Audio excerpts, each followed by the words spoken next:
Es el país con más hispanohablantes del mundo, un país atrapado entre su historia convulsa y las exigencias de su poderoso vecino del norte. Esta fue la Revolución Mexicana. Muy poco conocida, yo creo. Una de las culturas más reconocibles y más llamativas del mundo.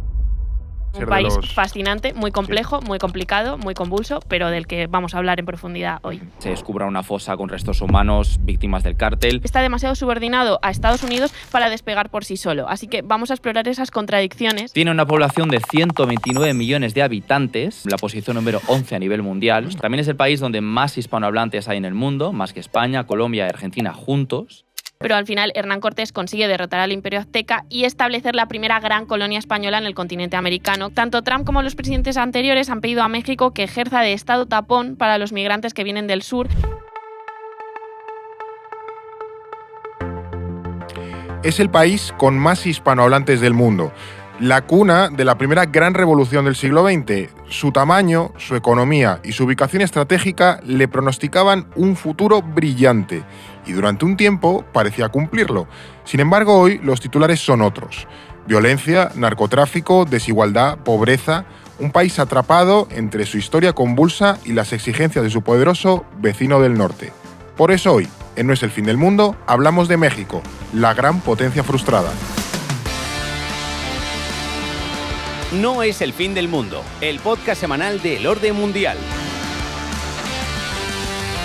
Y para saldar otro episodio de deuda, porque este también lo lleváis pidiendo muchísimo tiempo, probablemente desde el inicio del podcast, está con nosotros Alba Liva. ¿Qué tal, Alba? Pues muy contenta porque este es uno de mis países favoritos. Así que muy contenta de poder hablar de México y además vengo un poco a hablar de mi viaje. Así que todo genial. Venimos a hablar de nuestro viaje. Así que genial. Hoy es un episodio con mucha influencia de Eduardo porque ya se ha instalado en este podcast a hablar de los viajes de cada uno. Claro, pero aquí no puede ser solo los viajes de Eduardo Saldaña. Tenemos que participar todos un poco. ¿sabes? Claro, todos o ninguno, ¿no? Y también hay una nueva incorporación, Josep Puig. ¿Qué tal, Josep? ¿Qué tal, Fernando? Pues bienvenido. Con muchísimas ganas, gracias. Cuéntanos un poco quién eres, quién es usted, por qué ha aparecido aquí, pero también a la audiencia que no te conoce porque este es tu primer episodio en No es el fin del mundo. ¿Quién soy yo? Soy Josep Puig, yo me acabo de incorporar hace apenas 2 meses y vengo a hacer podcast, vengo a hablar de mi libro, vengo a hacer podcast, vengo a hablar de geopolítica y vengo a hablar de mi país favorito, también de mis viajes, porque también este es un viaje que yo he hecho, que es México. Tú también has estado en México. Yo también he estado en México y un tiempecito un poco más largo. Yo he estado 4 meses, estuve ahora justo hace un año y creo que es uno de los motivos más importantes para hablar de este episodio, ¿no? Para hablar de mi libro y respetar así las tradiciones del orden mundial, de esta casa. ¿no? De esta casa, ahí está. Y porque me parece un país apasionante y que creo que se trata poco, sí, en general. Sí. Pues nada, esto va a ser el plantel con el que vamos a hablar hoy de México, que además también, muchos suscriptores, recuerdo cuando hablamos en las elecciones de Estados Unidos, de oye, si llegamos a que las 6.000 suscriptores, ¿no? Meteremos a una persona nueva en el equipo para que nos ayude con la parte de podcast, a hacer más episodios, pues aquí lo tenéis, que ha trabajado un tiempo en la sombra entrenándose, pero ahora ya pues va a hacer episodios con nosotros. Vamos también con una pequeña sección de anuncios importante, porque en las últimas semanas hemos venido tirando beefs y cosas, dejando caer easter eggs, y aquí va también la noticia importante. Desde el próximo 20 de mayo va a haber un nuevo podcast. Va a ser sobre geopolítica y fútbol. Para quienes les gusten una cosa u otra, o incluso quienes no les guste el fútbol o la geopolítica, creo que esto les puede molar bastante. Se va a llamar Realpolitik FC y ya digo, sale el próximo 20 de mayo. Lo vas a tener en Podimo, no va a estar aquí en el orden mundial, porque lo hacemos en colaboración con la revista Panenka, que probablemente te suene, y si no te suena deberéis conocerles. Es un proyecto muy chulo sobre fútbol. Lo vais a tener en Podimo. Y si lo quieres escuchar, te vamos a dejar un enlace en la descripción del episodio para que puedas tener un trial, una prueba totalmente gratuita durante unas semanas para que lo puedas escuchar. O sea que también nos va bastante bien que te lo pongas, que te inscribas en Podimo, y además que luego lo puedes dar de baja en cualquier momento. Es una prueba totalmente gratuita, y así también nos dices a partir de ese próximo 20 de mayo qué te parece el primer episodio, que vamos a hablar del fútbol en Rusia en Palestina, Israel, en Irán, en China, en Argentina. O sea, van a ser temas bastante chulísimos. Así que nada, desde la próxima semana ya lo vas a tener ahí disponible en Podimo y esperamos que te guste. Esto es No es el fin del mundo. Vamos con nuestro tema de hoy, que va a ser una historia bastante extensa. Como vais a ver, nos vamos a remontar profundo. ¿Por qué hablamos hoy de México? Además de porque os da la gana, básicamente. Pues mira, para empezar, porque es un temazo. Sí. Además, es un episodio que, como decías, lo tenemos pendiente aquí en el orden mundial. Nos lo piden los auditores desde hace muchísimo tiempo, todos los suscriptores y oyentes. Y creo que también nos sirve mucho para hablar de temas tan importantes como son la colonización, de la primera revolución del siglo XX, como decías en la introducción, Fernando, que también fue la Revolución Mexicana. Muy poco conocida, yo creo. Evidentemente, mucho más la Revolución Rusa, mucho más conocida, pero la Revolución Mexicana es importante y muy poco conocida. Sí, pero veremos que en términos de avances sociales y de cambios tiene mucha miga, ¿eh? Lo iremos desgranando poquito a poco. Pero también creo que es importante hablar del soft power que tiene México, porque es una de las culturas más reconocibles y más llamativas del mundo. Su gastronomía, su música, su cine. Sí. Hemos venido a hablar de tacos también, algo muy importante y que creo que nos gustan a todos. Pero además, creo que también hay dos motivos muy concretos para hablar de él justamente ahora. Primero, porque aprovechamos, como decíamos, mi corporación, que yo estuve pasando unos meses allí, hace justo un año. Y además voy a seguir hablando de mí mismo. Fíjate el egocentrismo que traemos hoy. Bueno, aquí ya eso ya se ha instalado como tradición, entonces ya da un poco igual. La primera vez chirriaba, pero ya de perdidos al río. Yo lo suelto. Yo pasé 4 meses allí, estuve buscando en archivos los rastros de mi familia, que ellos pasaron ahí durante 30 años durante la Revolución Mexicana. Estuvieron en Oaxaca, más concretamente, y esto pues me ha llevado a empaparme mucho de la historia del país y además pues estuve presente justo el día en que eligieron a su primera mujer presidenta, Claudia Sheinbaum. Esto fue el pasado 2 de junio de 2024. Todo esto me dio una idea de cómo es la situación actual en diferentes regiones, porque es un país muy grande y muy diverso. Además, lo interesante es que Alba, como decíamos, también estuviste, pero creo que en Veracruz, que lo hemos hablado. Sí.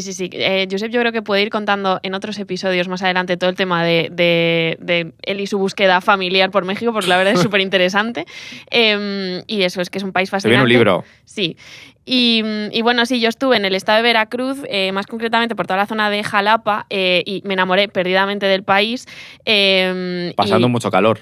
No tanto, porque fui en octubre, fui como todos los días, toda la semana de Día de Muertos, entonces vi cosas que me fliparon y luego hice muy buenos amigos y de hecho le quiero dedicar este episodio a un amigo mío que se llama Rafael, que nos escucha desde Montreal porque migró de su Jalapa y de su puerto de Veracruz a Montreal para buscarse la vida y nos escucha mucho desde yendo a trabajar en Montreal y nos seguimos escribiendo y es una persona a la que aprecio mucho, así que nada, pues va para Rafa este episodio. Y México es un país que... Y para todos los oyentes mexicanos. Y para todos los oyentes mexicanos que nos escuchan y que tienen un país fascinante, muy complejo, muy complicado, muy convulso, pero del que vamos a hablar en profundidad hoy. ¿No te has traído ningún atuendo, Alba? No, es que no tengo nada. Tengo como recuerditos y cosas así, pero atuendos no tengo. Nada con lo que customizar. No. Bueno, yo me traí unas botas, lo que pasa es que es algo un poco complicado, porque no me las voy a sacar ahora aquí en medio, y tampoco se puede ver porque está pues debajo de la mesa, pero son unas botas así como muy rancheras que me compré en Ciudad de México, de las cuales pues estoy muy orgulloso y pues para hoy he dicho, me las tengo que poner, ¿no? Seguimos hablando de por qué estamos hablando de México hoy, ¿no? El segundo de los motivos creo que es porque México sigue ocupando muchos titulares, desgraciadamente por los crímenes del narcotráfico. No pasa un mes sin que se descubra una fosa con restos humanos víctimas del cártel.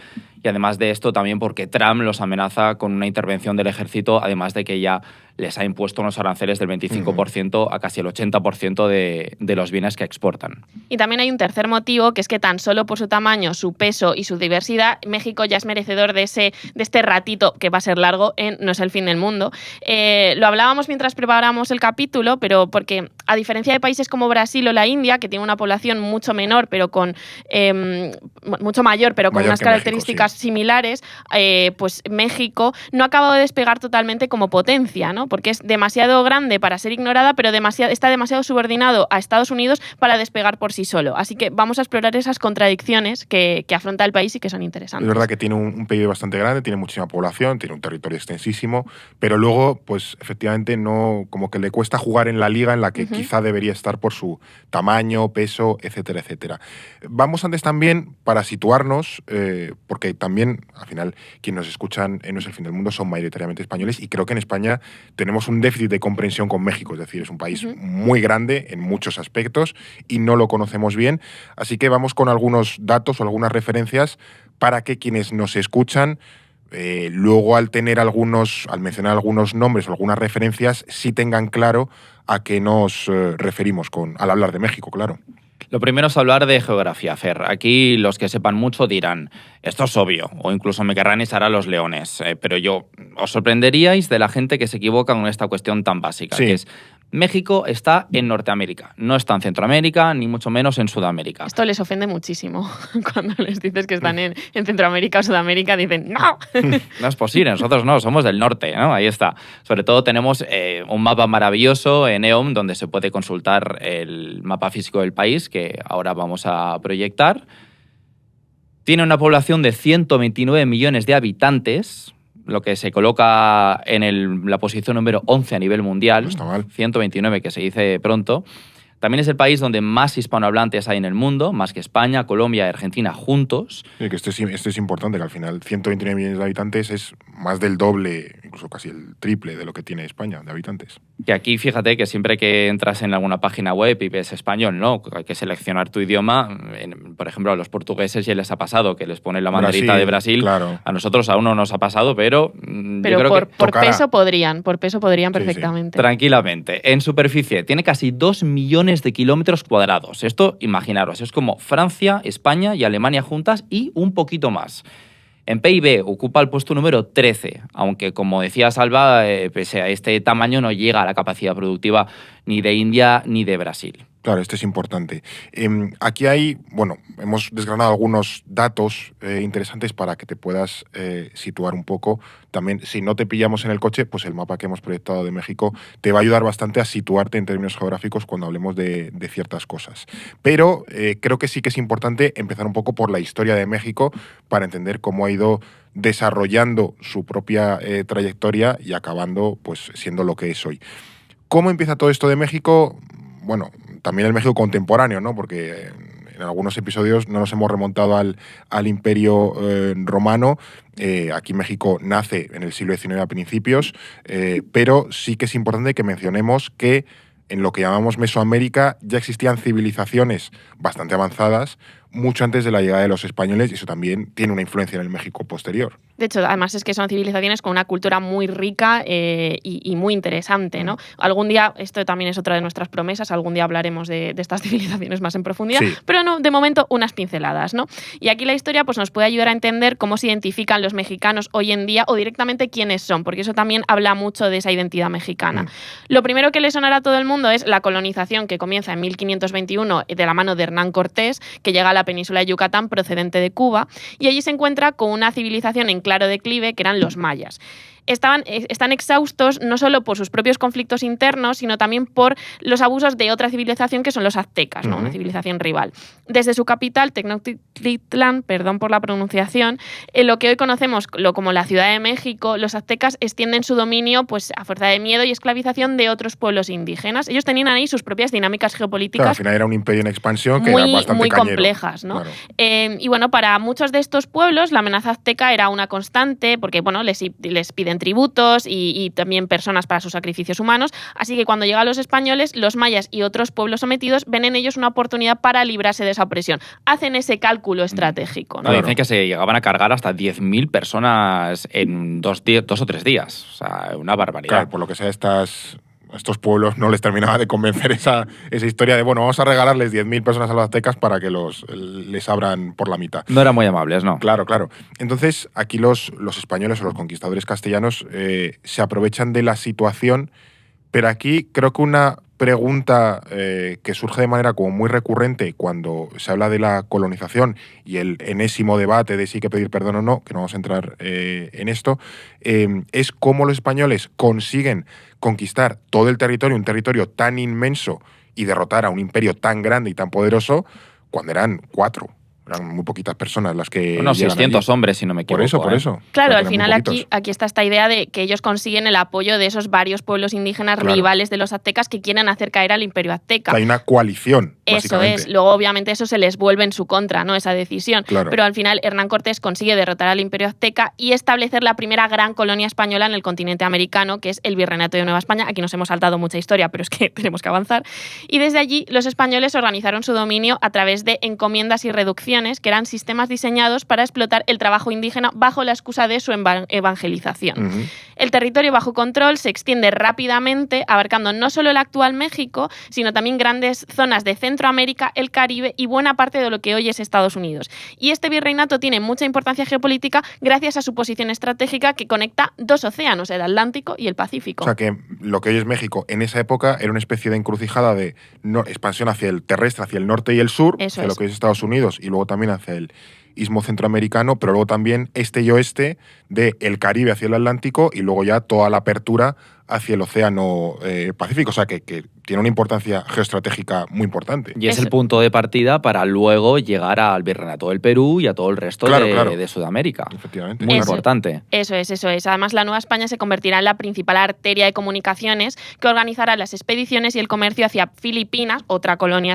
española, a través del puerto de Acapulco. Además, ciudades como Jalapa, que en el estado de Veracruz, se transforman en centros neurálgicos del comercio colonial, también el puerto de Veracruz en sí mismo, articulando el intercambio entre Europa, América y Asia. O sea, Nueva España no solo produce riqueza propia, sino que sostiene y conecta a otras colonias del imperio. O sea, es el punto neurálgico del imperio español. Claro, y esto es muy importante para explicar lo diverso que es México étnicamente. De este encuentro de civilizaciones surge una nueva sociedad, que es la que resulta del mestizaje entre indígenas, europeos, africanos y asiáticos.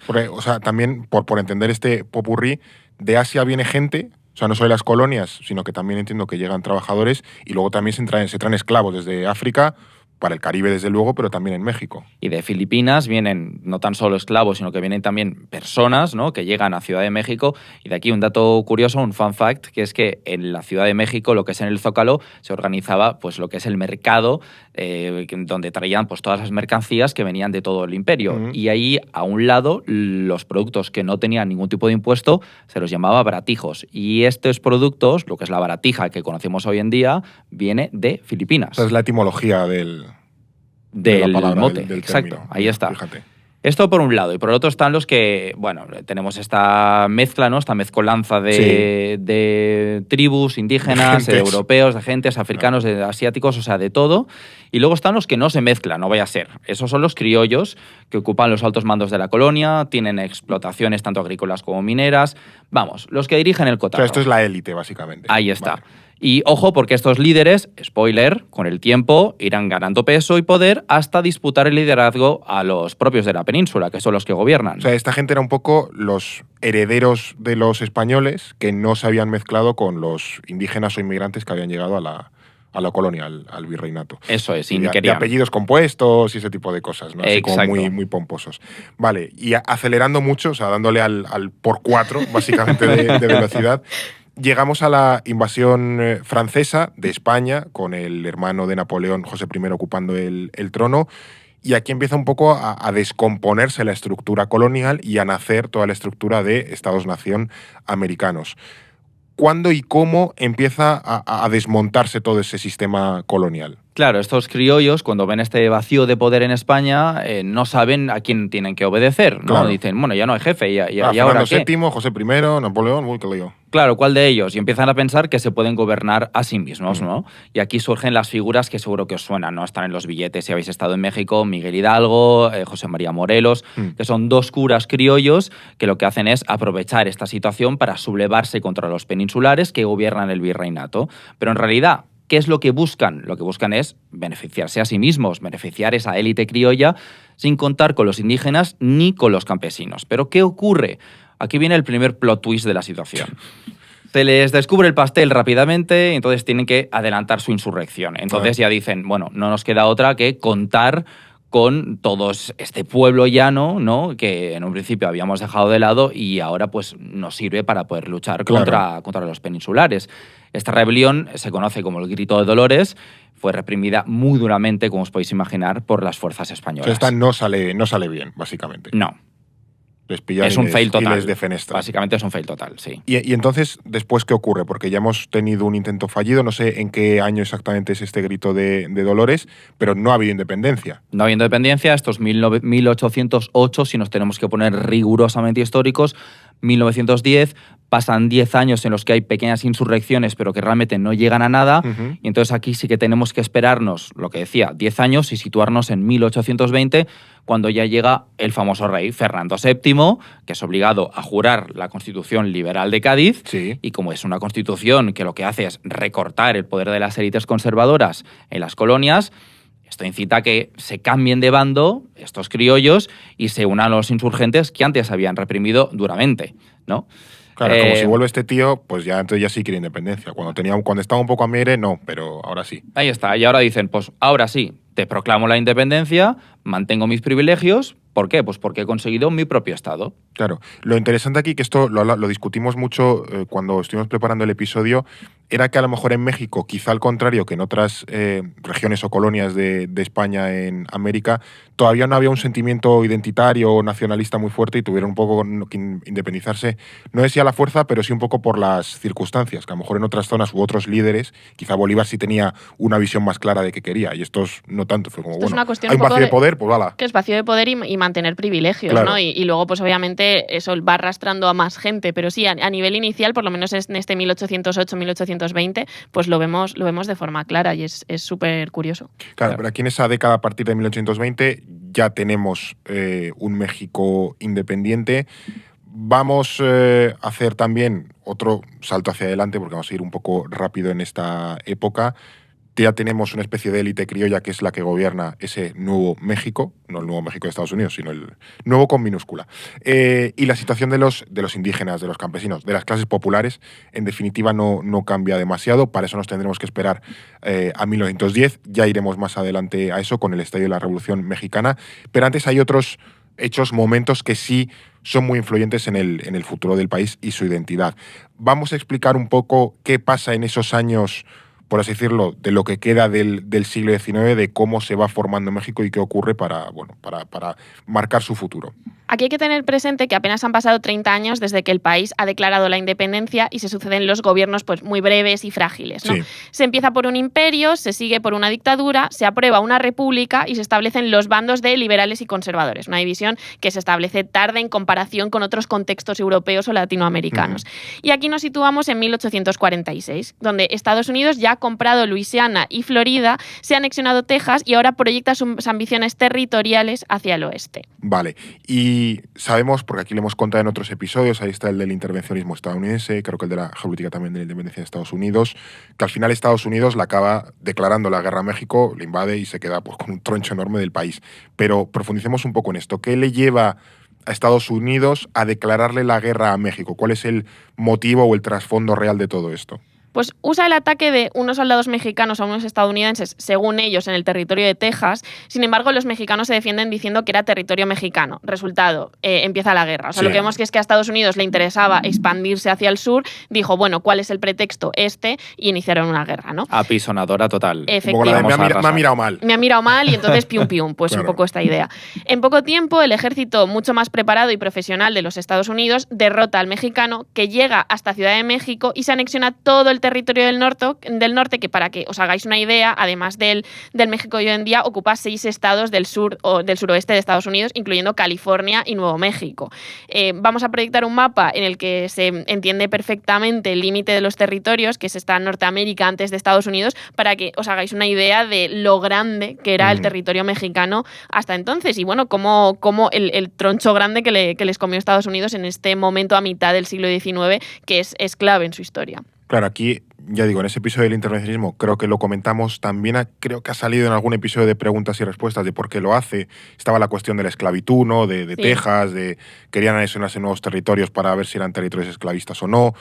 también lo veremos más adelante, y tú ya lo has esbozado, ¿no? Que el gobierno mexicano era muy débil y estas regiones eran mexicanas nominalmente, pero allí el Estado no llegaba. Es verdad que estaban muy despobladas, eran regiones inmensas, pero bastante despobladas, con una densidad de población muy, muy pequeña, entonces relativamente conquistarlas y controlarlas pues era relativamente sencillo, también en unas lógicas de conquista del oeste, ¿no? En el que también ese territorio en general pues está en construcción, está siendo colonizado. Claro, y que Estados Unidos quería llevar gente, o sea, no quería anexionarse el territorio y dejarlo como un descampado, sino, oye, quiero tenerlo para mí porque voy a llevar gente a que viva allí. Eso, claro, le daba como mucho más afianzamiento del territorio. De hecho, empieza ahí la colonización de Texas, ¿no? Texas aún es México. Eso es. Y le deja a los americanos, a los estadounidenses, empezar a establecerse para, bueno, cohesionar un poco aquel territorio que estaba completamente despoblado. Lo que pasa que esto luego, como veremos, pues se les vuelve en contra. Sí, efectivamente. El resultado al final es que Estados Unidos se come la mitad de México, y de hecho, durante la Primera Guerra Mundial, Alemania le ofrece a México ayudarle a recuperar esos territorios, ¿no? Si se alinea con el Kaiser, que es también uno de los motivos de la entrada de Estados Unidos en la Primera Guerra Mundial. Esto es una historia muy curiosa que muy poca gente conoce, pero creo que vale la pena mencionarla. Es el famoso telegrama Zimmerman, que fue interceptado por Estados Unidos y fue, como decías, pues uno de los detonantes que provocó su declaración de guerra a Alemania, la entrada en la Primera Guerra Mundial. Y no es un tema menor, porque, claro, acabó decidiendo de una manera muy clara el final de esta Primera Guerra Mundial. Sí, o sea, es cierto que, bueno, que esto es un poco historia ficción, ¿no? Estaba estancado el frente en Europa. No sé hasta qué punto un país tan débil como México hubiese podido ser un revulsivo en la Primera Guerra Mundial para Alemania, pero bueno, el caso es que México no se o Alemania en Estados Unidos. Y dices, bueno, llevar todo un ejército de allí a México, en un territorio tan vasto, para volver a conquistar todos esos territorios... Sí. Ojito. No lo veo. El Kaiser se flipó un poco. Sí, el Kaiser se flipó un poco. Dijo, si cuela, y si no, pues ya está. Pero bueno, el plan ese queda en papel mojado. Pero vamos a volver sobre todo a las causas y consecuencias de la guerra que nos ocupa entre Estados Unidos y México, porque aquí México se lleva un palo bastante gordo. Claro, aquí se produce un fenómeno importante que explica en buena medida la realidad actual de México y el área de influencia de su gobierno, ¿no? Como decíamos, este vasto territorio del norte quedaba muy lejos del centro de poder que estaba en Ciudad de México, que estaba justo como en el centro del país, sí, ¿no? A miles de kilómetros, lo que, bueno, pues dificultaba enormemente el control de estos lugares, que en su mayoría además estaban muy poco poblados y cohesionados, como hemos explicado. Y esto, claro, pues facilitó enormemente la conquista, pero claro, al final y también que los habitantes de esas regiones no les importase, entre comillas, demasiado, porque sentían a esa capital mexicana como un lugar muy, muy lejano y cuyas decisiones no les incumbían. Y lo que ocurre con esta guerra, como decíamos, pues definirá buena parte de esa identidad mexicana, porque delimitará la frontera, limitará su papel como actor en el sistema internacional y marcará la futura relación entre los dos países, que claro, es una dinámica que seguimos viendo hoy en día. Y aquí también podemos mostrar otro mapa de esa expansión de Estados Unidos hacia el oeste, donde, bueno, pues también se ve esa construcción del país y cómo ya también se delimita esa frontera de forma clara con su vecino del sur. Y vemos que México era un país en construcción que acababa de independizarse, mientras que Estados Unidos tenía un ejército profesional y una clara visión de hacia dónde quería dirigirse. Aquí vemos dos lógicas, unas colonias o estadounidenses que tienen un objetivo claro con ese destino manifiesto que ya se está... Sí, ya una ambición imperial importante. Una ambición imperial importante, mientras un Estado mexicano que también está en construcción, pero que tal vez no tiene un objetivo tan claro, y eso en el fondo pues también le va a pasar factura, unido obviamente a las capacidades que también tenía. Y esto va a crear un resentimiento enorme, que hasta hoy en día aún se habla, ¿no? Es que nos quitaron más de la mitad del territorio. México aquí, digamos que entona mucho Es una herida. Nos han comido la tostada. Claro. Uh-huh. Sí, pero es lo que mencionaba Alba, que creo que aquí hay una desigualdad de origen muy grande. México, un estado muy grande y muy débil, lo que al final provoca pues que la periferia del estado sea nominalmente ese estado, pero no en la práctica, y luego Estados Unidos, que ya tenía una visión muy clara de qué quería ser, qué dirección quería tomar. Es cierto que tenía un ejército pequeñito, pero tenía muchísimos más recursos económicos, militares, políticos y demás, y al final eso pues provoca que México sea barrido, pero lo vemos en este mapa, que al final en 1845 entra Texas en la Unión, que ya era un territorio grande. Luego en 1848 pues le quita a México esos territorios que hoy son California, Nevada, Nuevo México, Arizona, o sea, estados muy potentes. Y eso, de hecho, provocará ya la consolidación de Estados Unidos como potencia continental y no la de México, que se queda ahí como el hermano pequeño. Pero bueno, es un poco... Ahí se establece quizás, ¿no?, esa relación de potencia y subordinado, ¿no?, que esa relación como desigual, que es un poco como que un chaval que está haciendo el bachillerato, pero el otro ya está con el segundo hijo, la hipoteca y coche, ¿no? Y eso, claro, pues marca mucho. Claro, y además hubo otros factores que influyeron en esa derrota, como la falta de sentimiento de pertenencia de los habitantes de estos territorios norteños con la capital, porque México seguía una forma de gobierno pues muy centralista, que además nos podemos imaginar de manera gráfica como en forma de anillos de influencia, ¿no?, que salen de la Ciudad de México y que van perdiendo capacidad de control del territorio a medida que se alejan de la capital. Es una lógica que en parte continuamos viendo hoy en día, y es que es la de una capital desconectada de partes de su país y viceversa. Y lo veremos más adelante con otros ejemplos, pero la administración parece ausente o tiene poca implantación en los estados fronterizos como Chiapas, allá al sur, donde en los años 70 nació el Frente Nacional de Liberación Zapatista. Sí, luego iremos a luego eso. Lo trataremos.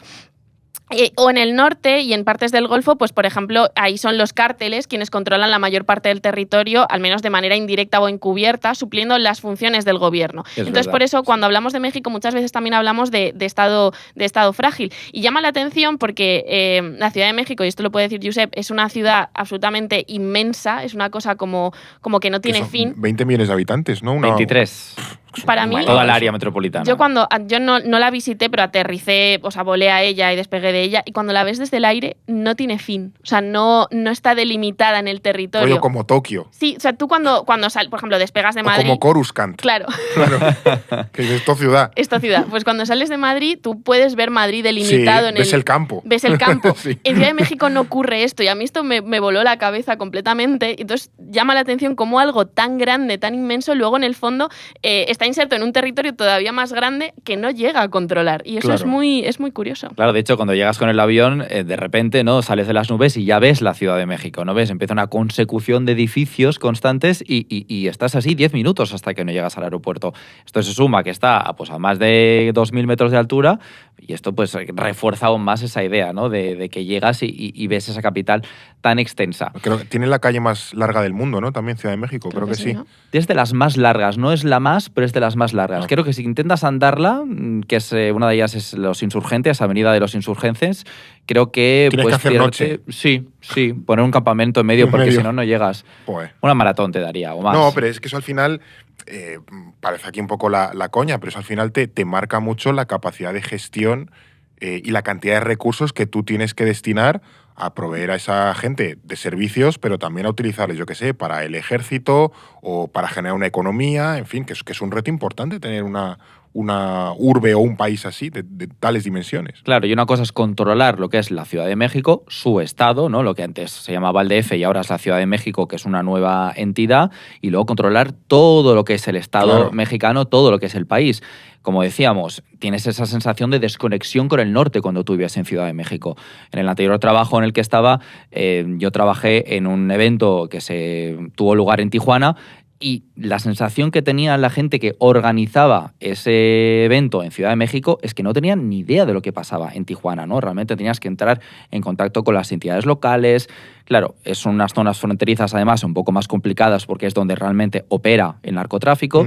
Entonces, tienes esa sensación de no sabemos realmente qué está pasando allí, tenemos que informarnos. Ciudad de México es una cosa y los estados fronterizos es otra. Lo mismo ocurre con el sur, Chiapas y los zapatistas, como decías tú, Alba, y aumenta, ¿no?, esa sensación de que es un estado como una matriosca, ¿no?, un estado además dentro de otro. El centro de México es como muy montañoso y eso no sé si supone una dificultad geográfica de relacionarse con lo que es la periferia, que es o ya la costa o ya la llanura que te da Estados Unidos. Quiere decir que para una ciudad, yo qué sé, de Laredo y demás, es más fácil relacionarse y más cómodo relacionarse con Estados Unidos que con su propia capital. Sí. Y eso marca las dinámicas, lógicamente. Exactamente. Y, por ejemplo, lo vemos mucho con el tema de la inseguridad y el narcotráfico, ¿no? En Ciudad de México la delincuencia es más sistemática y pese a que está presente, la influencia del narco no se nota tanto en acciones concretas, ¿no? A diferencia en estados como el de Sinaloa, como decía Josep, en el norte, donde allí lo que les interesa a los cárteles es controlar esos estados fronterizos para asegurar las rutas tanto de las sustancias, como puede ser de armas, armas, incluso también de migrantes. Claro. Es decir, el problema de la Ciudad de México no es el narcotráfico, es la delincuencia en otros... Común, muy marcada, obviamente es una ciudad peligrosa, pero no es el problema de violencia que vemos en otras partes de México. Y eso ya, esas lógicas, es un país muy inseguro, pero de formas muy diferentes dependiendo de dónde estés. Que por cierto, hay que decir que ha bajado muchísimo esa inseguridad, sí. ¿no? Cuando tú vives allí, yo pasé 4 meses y no tienes esa sensación que puedes tener en otros lugares. Te sientes muy seguro, depende del barrio en el que estés, porque obviamente la desigualdad es muy grande entre una colonia u otra, como dicen ellos ahí, las colonias no es un barrio. Se nota muchísimo la diferencia, pero vaya, es una ciudad que creo que su inseguridad ha bajado de una manera bastante exponencial. Claro, pero también es un símbolo del propio Estado que la capital tenga que ser más o menos segura, o al menos no tener retos a lo que es el monopolio de la violencia del Estado en lo metido en la capital, porque si no ya es como ¿qué eres? ¿Qué poder tienes? Pero esto es lo que decíamos, ¿no? Que donde el Estado no llega, y eso va a marcar mucho a México, llega, por ejemplo, otras instituciones, como en el caso del narco, que en algunos lugares financia escuelas, hospitales, incluso construye carreteras, ¿no? Suplanta al Estado. Y lo que también es, ojo, una forma de blanquear dinero y demás, y legitimarse popularmente. Y es lo que decíamos, que parte de la población mexicana durante mucho tiempo puede acabar viendo a esas organizaciones paraestatales con buenos ojos, decir, oye, pues si aquí el Estado no llega, pero estos señores me dan aquí educación y sanidad y carreteras, pues oye, ni tan mal. Me quiere sonar que en Sinaloa, que es donde opera uno de los cárteles más poderosos, llega a haber hasta mausoleos a los narcotraficantes, o sea que es una institución venerada o reconocida. Sí, el culto a la Santa Muerte. Es una veneración como la veneración de la Virgen de Guadalupe. Tienes el culto a la Santa Muerte, ¿no? Que lo ves en muchos barrios de Ciudad de México también. Sí, también está el tema de como el ensalzar la cultura del narco. Esto los mexicanos escriben mucho sobre ello. Y esta escritora que recomendé creo que fue el episodio del libro, Dalia de la Cerda, habla, que es mexicana, habla también mucho de esta cultura del narco y de cómo se ensalza, y también de esas, como la visión de clase en torno a todo esto es súper interesante. Sociológicamente es interesante, es una súper recomendación. Sí, y eso, y volviendo a lo que nos ocupaba, que era esa pérdida de los estados norteños, esta derrota deja también una impronta en el carácter mexicano que pues difícilmente se va a poder borrar, y que se suma también a ese relato que tienen de la colonización, ¿no? Que hay un pesimismo generalizado, ¿no? Primero fuimos colonizados, después Estados Unidos nos quitó la mitad del territorio. Entonces, este relato va a marcar una posición de cierta subordinación en México hacia su vecino del norte, que se va a desarrollar durante el siglo XX, aunque con ciertas variaciones, ¿no? Hay un pesimismo ahí inserto que también estar como a la sombra, ¿no? Les determina mucho. Ya, eso al final siempre influye, o sea, verse como un actor subordinado y no tener una agenda propia, eso al final siempre marca mucho. Porque además también, en ese momento hasta los franceses les imponen un emperador, que creo que luego se lo cargan, o sea que siempre hay también una historia contemporánea, me refiero, de injerencia que ni siquiera se limita a Estados Unidos. Sí, en su corta vida como país, como decíamos, hacían 40 años que se había independizado. Poco después de esta guerra con Estados Unidos, que le quitan la más de la mitad del territorio, se le suma una guerra civil entre liberales y conservadores, llega otro Napoleón, este es tercero, no el primero, el de España, con su ejército, y restablece un imperio que estaba en manos de Maximiliano de Habsburgo, que era el hermano de Francisco José, el emperador del Imperio Austrohúngaro. Sí, que este episodio a muchos les puede parecer surrealista, pero sí que es importante en México, incluso lo es hasta para Estados Unidos, y creo que merece la pena que expliquemos brevemente qué pasa en México en estos años, o con esta injerencia aquí de franceses, austrohúngaros y demás, porque es un popurrí curioso. Sí, aquí nos tenemos que situar. Venimos del Congreso de Viena, en el que se restablece el antiguo régimen en Europa. Sí, 1815, que la gente se sitúe. Ahí está. Francia ve que Estados Unidos se está convirtiendo en una gran potencia liberal que amenaza el status quo de las monarquías tradicionales europeas. Y entonces, para evitar que esta revolución liberal se extienda por toda Latinoamérica, que es su gran miedo, el emperador francés, Napoleón III, convence a Maximiliano, lo escolta con su ejército y conquista México, aprovechando que en ese momento Estados Unidos está inmerso en su guerra de sucesión. Sí. Así que pues asegura que no se van a intervenir, y esto no dura mucho, apenas 3 años, y los liberales, con Benito Juárez al frente, ¿no?, la gran figura de México, su aeropuerto se llama así, pasan a Maximiliano por el cañón y restablecen la República. Ahí es donde ya vamos viendo como toda esa serie de revolucionarios y que van como o héroes nacionales mexicanos, porque luego también tienen todo ese imaginario de héroes nacionales que van desde esos primeros que hacen esa intentona del grito de Dolores, como ya Benito Juárez, simplemente por cargarse a Maximiliano. O sea, van a ir también construyendo poco a poco como una historia de resistencia que también marca mucho esa historia. Resistencia indígena, porque claro, sí. Benito Juárez viene de Oaxaca, es indígena, lucha contra un emperador que viene de fuera. Que si son los conservadores los que se apoyan en Maximiliano para seguir manteniendo el statu quo de rollo élite blanca, criolla a tope, y son los liberales apoyándose en las clases populares los que dicen, oye, mira, no os paséis, ¿sabes? Y se lo cargan. Es un poco más complejo que todo eso, como todo en la historia en general, pero sí que es cierto que los conservadores pues acaban tomando ese punto o el lado más pues, de Maximiliano, que es el conservador, y los más indigenistas, el liberal. Sí, que llega a haber un imperio mexicano y todo, ¿no? Que se llama, como ocurría con el imperio de Brasil, que también son los herederos de la monarquía portuguesa. Pero bueno, ahora sí entramos en el siglo XX, después de este caos, y llegamos a la Revolución Mexicana. Aquí no podemos contarla en detalle, como nos pasa en muchos episodios, hay que dar unas pinceladas y seguir adelante, pero creo que sí merece la pena que expliquemos un poco los factores que hacen estallar esa revolución y la herencia que dejó. ¿Cómo empieza exactamente o por qué la Revolución Mexicana? Pues después de estos años de tantas turbulencias, como acabamos de ver, de emperadores, guerras externas e internas, vino un periodo de paz y progreso, entre muchas comillas, que es bajo el gobierno de Porfirio Díaz. Este es un señor, un mostachudo, ¿no? Que aparece en retratos y tal. Que este sí que parece alemán, pero vemos que no lo es en absoluto, Fer. En realidad es un mestizo que viene de un pueblo de Oaxaca, uno de los estados con más presencia indígena. Es sin duda una de las figuras históricas más importantes de México, y para lo que estamos acostumbrados a estas alturas de la película, lo curioso es que no proviene de la élite. De hecho, este periodo me suena que se llama el Porfiriato, ¿no? O algo así también esta época. Que, claro, eso tuvo que ser pues, bastante rompedor. En una época en la que solo los criollos, o los que tenían cierta cuna y abolengo, accedían a ciertos puestos, más todavía la presidencia del país. ¿Cómo este señor pasa de Oaxaca a ser presidente? ¿Cómo escala? Pues prácticamente de la única manera en la que se podía hacer en aquel momento, que es uniéndote al ejército. Vale. Participa en la guerra con Estados Unidos, se convierte en héroe en varias batallas que gana contra la intervención francesa, en la primera y la segunda, porque hay dos. Después lidera una pequeña revolución contra el gobierno y acaba haciéndose con el poder. O sea, típico general que se legitima un poco de soy un héroe aquí de la patria y merezco la presidencia. Efectivamente, y da una especie de golpe de Estado, ¿no? Sí. De esta manera se inaugura el periodo de estabilidad más longevo que México ha vivido hasta la fecha, desde la independencia. Porfirio establece un gobierno autoritario y tecnócrata que básicamente lo que hace es impulsar la economía. ¿De qué manera? Pues vendiendo sus recursos para que lo exploten las potencias extranjeras. Sí. Las minas del norte, que eran la joya de la corona de España en tiempos de la colonia, ahora son explotadas en su mayoría por empresas estadounidenses. Las típicas concesiones de tú lo explotas y me das una regalía al año y ya está. Efectivamente. Lo mismo ocurre con el ferrocarril. Se construyen miles de kilómetros de vías que conectan el norte con el sur y también el Atlántico con el Pacífico.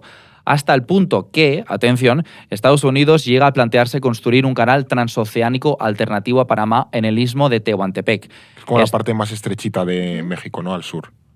Claro, es estrecho, pero no suficientemente. No es tan estrecho como Panamá. Era más fácil. Ahí está. Entonces esto es, para que nos hagamos una idea, en el mapa físico, yo creo que los oyentes lo podrán ver, esto es entre Estados Unidos y Veracruz. Entre Veracruz y Oaxaca, perdón. Que la distancia, como vemos, pues es mucho mayor. Sí, es donde ¿no? México se estrecha ya para volver a crecer hacia Guatemala, Yucatán y demás. Exacto. Ahí no puedes tener, digamos, una vía fluvial o un lago, ¿no? Con ese sistema de esclusas, pero sí que puedes tener un ferrocarril como el presidente AMLO, ¿no? ha inaugurado.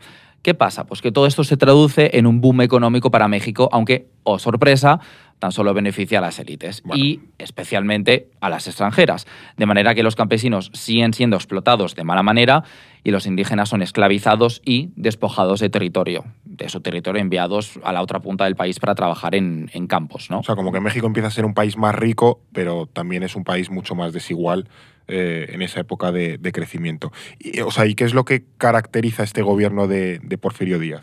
Pues es un régimen autoritario y elitista que se perpetúa durante más de 30 años, libra guerras contra los indígenas, pues lo que contaba Josep, ¿no? Les expropia tierras, los hace trabajar como esclavos, y esto, sumado a las expropiaciones y a la pobreza del campesinado en general, pues solo hace más que caldear aún más el ambiente, y ahí es cuando entran en escena algunos caudillos y terratenientes que se oponen ahora sí al régimen del porfiriato. Del descontento es cada vez más claro, y el autoritarismo de Porfirio Díaz es evidente. Cierra periódicos, encarcela a los opositores Y aunque la gota que hace colmar el vaso finalmente es una entrevista que él da a un periódico estadounidense en el que dice que en las elecciones de 1910, ahora sí, ya no se va a presentar. Pero, mentira. Bueno, si lleva 30 años, o sea, ya le había cogido el gustillo al Para poder. lo que me queda, pues voy a continuar, claro, ¿no? Porque ya es un señor mayor, debe tener unos 70 años, y dice, pues voy a continuar aquí gobernando porque ya me va bien.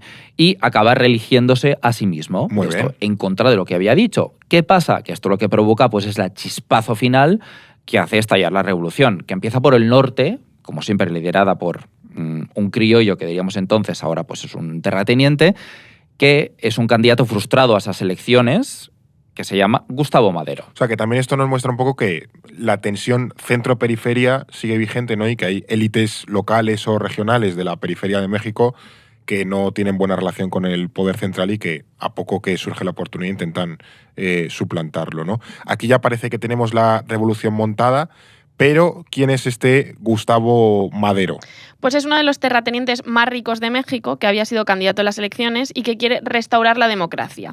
Rápidamente se le une Pancho Villa, también desde el norte, y Zapata desde el estado de Morelos. Entonces lo que logran es que Porfirio renuncia y se exilia en París, que es un muy buen lugar para exiliarse. Sí, y aquí, sobre todo si tienes pasta, que probablemente Porfirio Díaz ya había trincado suficiente. Eso es. Y aquí empiezan las contrarrevoluciones y luchas de facciones, que como hemos dicho, pues no vamos a detallar porque es un tema extensísimo, pero cuya fecha de final pues aún es discutida incluso por los historiadores. O sea, aquí tenemos ya la iniciativa Vengadores de Madero, Pancho Villa y Zapata. Eso es. Y aquí tenemos una primera recomendación literaria, pues para quien quiera andar un poco más en el tema, que es La Revolución Mexicana, 1908-1932, de Ignacio Marván Laborde. Para el que ya conozca la historia y quiera un análisis más profundo, pues está Repensar la Revolución Mexicana, de Alan Knight, que viene en 2 tomos. Aquí os dejamos... La Revolución Mexicana está bien. Es que yo estaba buscando un libro de la Revolución Mexicana, porque no es un tema que no tengo ni idea. Y hace tiempo que yo, de hecho, creo que en su momento pregunté por Twitter y todo, a ver si me podían recomendar algún libro. Justamente de Repensar la Revolución Mexicana de Alan Knight, que Alan Knight es un historiador que profundiza mucho en la Revolución Mexicana y también en el México heredero de esta revolución, qué es lo que ha dejado esta revolución, ¿no? en el estado actual. Creo que está muy bien si ya conoces un poco las reglas generales o las principales fechas o las facciones que para Dumis se el enfrentan. otro, para iniciación el otro. Ese es lo ideal. Dumis, exacto. Y Repensar la Revolución Mexicana es el Advance. Vale. Muy bien. Pero como vemos, es un periodo que da para mucho, ¿no? O sea, aquí obviamente estamos las pinceladas porque queremos dar una imagen general de la historia de México y de México, ¿no? Y que os quedéis con ideas, pero es que es un país con una historia muy extensa. Pero bueno, el caso es que en 1911 Madero se proclama presidente después de celebrar elecciones y al cabo de 2 años los partidarios de Porfirio dan un golpe de estado, lo asesinan y se colocan otra vez en el poder. Que era demasiado bueno Madero. Efectivamente. Y aquí empieza la guerra total entre facciones que se alargará hasta 1917. O sea, ya con Porfirio Díaz exiliado en París, no sé si le hacen volver o qué. O sea, está claro que... ya se muere allí, Porfirio. Claro, bueno, o sea, estos son un poco los sucesores, ¿no? Los nostálgicos de Porfirio. Vale, entonces, entiendo que lo que defendía uno era antagónico a lo que defendía otro. No sé, en esta ya lucha de facciones, que es un poco Cristo, qué propuestas o qué ideas tenían estos revolucionarios para México, o sea, qué proyectos había encima de la mesa para el país. Vamos a intentar detallar un poco para que no nos perdamos nosotros y tampoco Porfirio, los muerto, oyentes. Madero, muerto. A ver. ¿Quién más? ¿Quién más? Claro, ¿qué pasaba aquí? Esto es como cuando explicamos el chiismo, la diferencia entre chiíes y suníes y hablábamos como de todas las facciones de los sucesores de... El yerno de no sé qué, aquí de la prima, de Mahoma, de... Joder. Pues ¿quién es este? El amigo de mi amigo de mi amigo, ¿no? Pero, a ver, por un lado, para entenderlo bien, tenemos a Pancho Villa. Vale, todos lo es conocemos. Conocido, sí. Bastante. Abogaba por la repartición de tierras entre los campesinos que la trabajaban y sus soldados, ¿no? La tierra para el que la trabaja, él dice. También soñaba con un Estado federal robusto porque desconfiaba del poder excesivo de la capital, de Ciudad de México. Estaba en contra de esa burocracia y de esas élites de la O sea, un rollo muy capital. descentralizado y además socialista, podemos decir, por simplificarlo. Ahí mucho, está. De inspiración socialista. ¿Pero quién es este señor? Pues es una figura muy compleja, contradictoria, violenta, pero a la vez muy carismática. Sobre él se ha escrito muchísimo, pero entre todas las biografías destaca, y ahora viene mi primera recomendación literaria de mi historia en el orden mundial, que no me he leído, pero que me gustaría. Pero bueno. Pero es que ahora entenderéis... No es una recomendación, es un deseo de lectura. Claro. Bueno, pues que ahora entenderéis por qué no me la he leído. Es que son 860 páginas. O ¿Sabes? Que para muy cafeteros. Te empiezan narrando el parto de Pancho Villa. Exacto, hasta su descomposición, básicamente, si nos ponemos macabros. El título es Pancho Villa, una biografía narrativa de Paco Ignacio Taibo II. Muy detallada, pero muy interesante, por lo que he leído. Amigos míos sí que se la han leído y creo que es muy interesante para entender no tan solo Pancho Villa, sino también toda la Revolución Mexicana en sí, y sobre todo el norte del país, porque es de donde viene él, Pancho Villa, en concreto del estado de Chihuahua, y que es una región semidesértica, por no decir desértica, un lugar donde la economía gira en torno a ranchos, minerías y el comercio del ganado. Hay que pensar que este señor vivió en primera persona la explotación de los recursos y la esclavitud a la que el gobierno de Porfirio y los anteriores habían sometido al pueblo, porque era campesino, era bandolero, fugitivo y antes todo esto antes de convertirse en revolucionario. Madre mía, vaya LinkedIn tenía este señor. Un extenso currículum. Claro. ¿No? Entonces, claro, él había visto como la ley solo se protegía al poderoso y por eso, pues, acabo diciendo, la violencia creo que es el única arma, ¿no? El único modo que me queda de realmente cambiar las cosas y que mis reivindicaciones sean escuchadas. De hecho, ¿no es Pancho Villa el que hace una incursión en Estados Unidos y provoca que Estados Unidos intervenga en México mientras está en la Primera Guerra Mundial? No me voy a decir, el señor no puede estar aquí saqueando como Atila mi país. Y esto es muy curioso, muy interesante, porque realmente recuperamos el tema de la frontera aquí, porque la frontera no está bien delineada en ese momento. Entonces Pancho Villa realmente ataca a ese pueblo sin saber que es Estados Unidos. Eso o sea, él realmente se cree que está atacando México, cuando realmente es Estados Unidos. Que a veces las fronteras son líneas pintadas en un mapa, pero obviamente no las vemos. Entonces, y más si es un extenso desierto. Allí estas cosas son curiosas. Anchas Castilla, anchos el desierto de Sonora, ¿no? Efectivamente. Ya podían tener una banderita en el sitio que atacó para decir, señor, se está usted liando. Pero bueno, y esto también es un poco, porque este es otro líder tanto o más famoso que Pancho Villa, que es Zapata, que está en el sur. O sea, Pancho Villa en el norte, Zapata en el sur. Claro. ¿Quién es este señor también? Claro, Emiliano Zapata venía del estado de Morelos, que es un estado que tiene un clima tropical, mayoritariamente agrícola, azucarero, y que funcionaba con lógicas casi feudales. Y eso nos explica mucho su visión de México que tenía que emanar de la revolución, ¿no? O sea, aquí estos son como dos mundos separados. Hemos dicho, Pancho Villa que viene de un desierto, rollo minería, ganado, y Zapata que viene de un sitio tropical, campesino. O sea, sí, los norteños y los sureños. O sea, claro. Uno de los muchos Méxicos que hay, ¿no? Que luego hereda ese Frente Nacional de Liberación Zapatista del que hablaremos más adelante, que intenta seguir su legado. Eso es, de alguna manera, pues ellos han querido recuperar esa visión que no terminó prosperando, ¿no? Uno de los motivos es que como le pasa a Villa, a Zapata también se le critica el hecho de tan solo remar a favor de los suyos y no tener realmente una visión global de Estado. Pero claro, podías tenerla, ¿no? Con un territorio tan extenso. Él quería expropiar ganado para sostener su ejército, crear escuelas móviles, imprentas y hospitales de campaña. De hecho, algunos dicen que su idea era constituir una guerrilla de manera indefinida, o sea, tener ahí una guerrilla constantemente.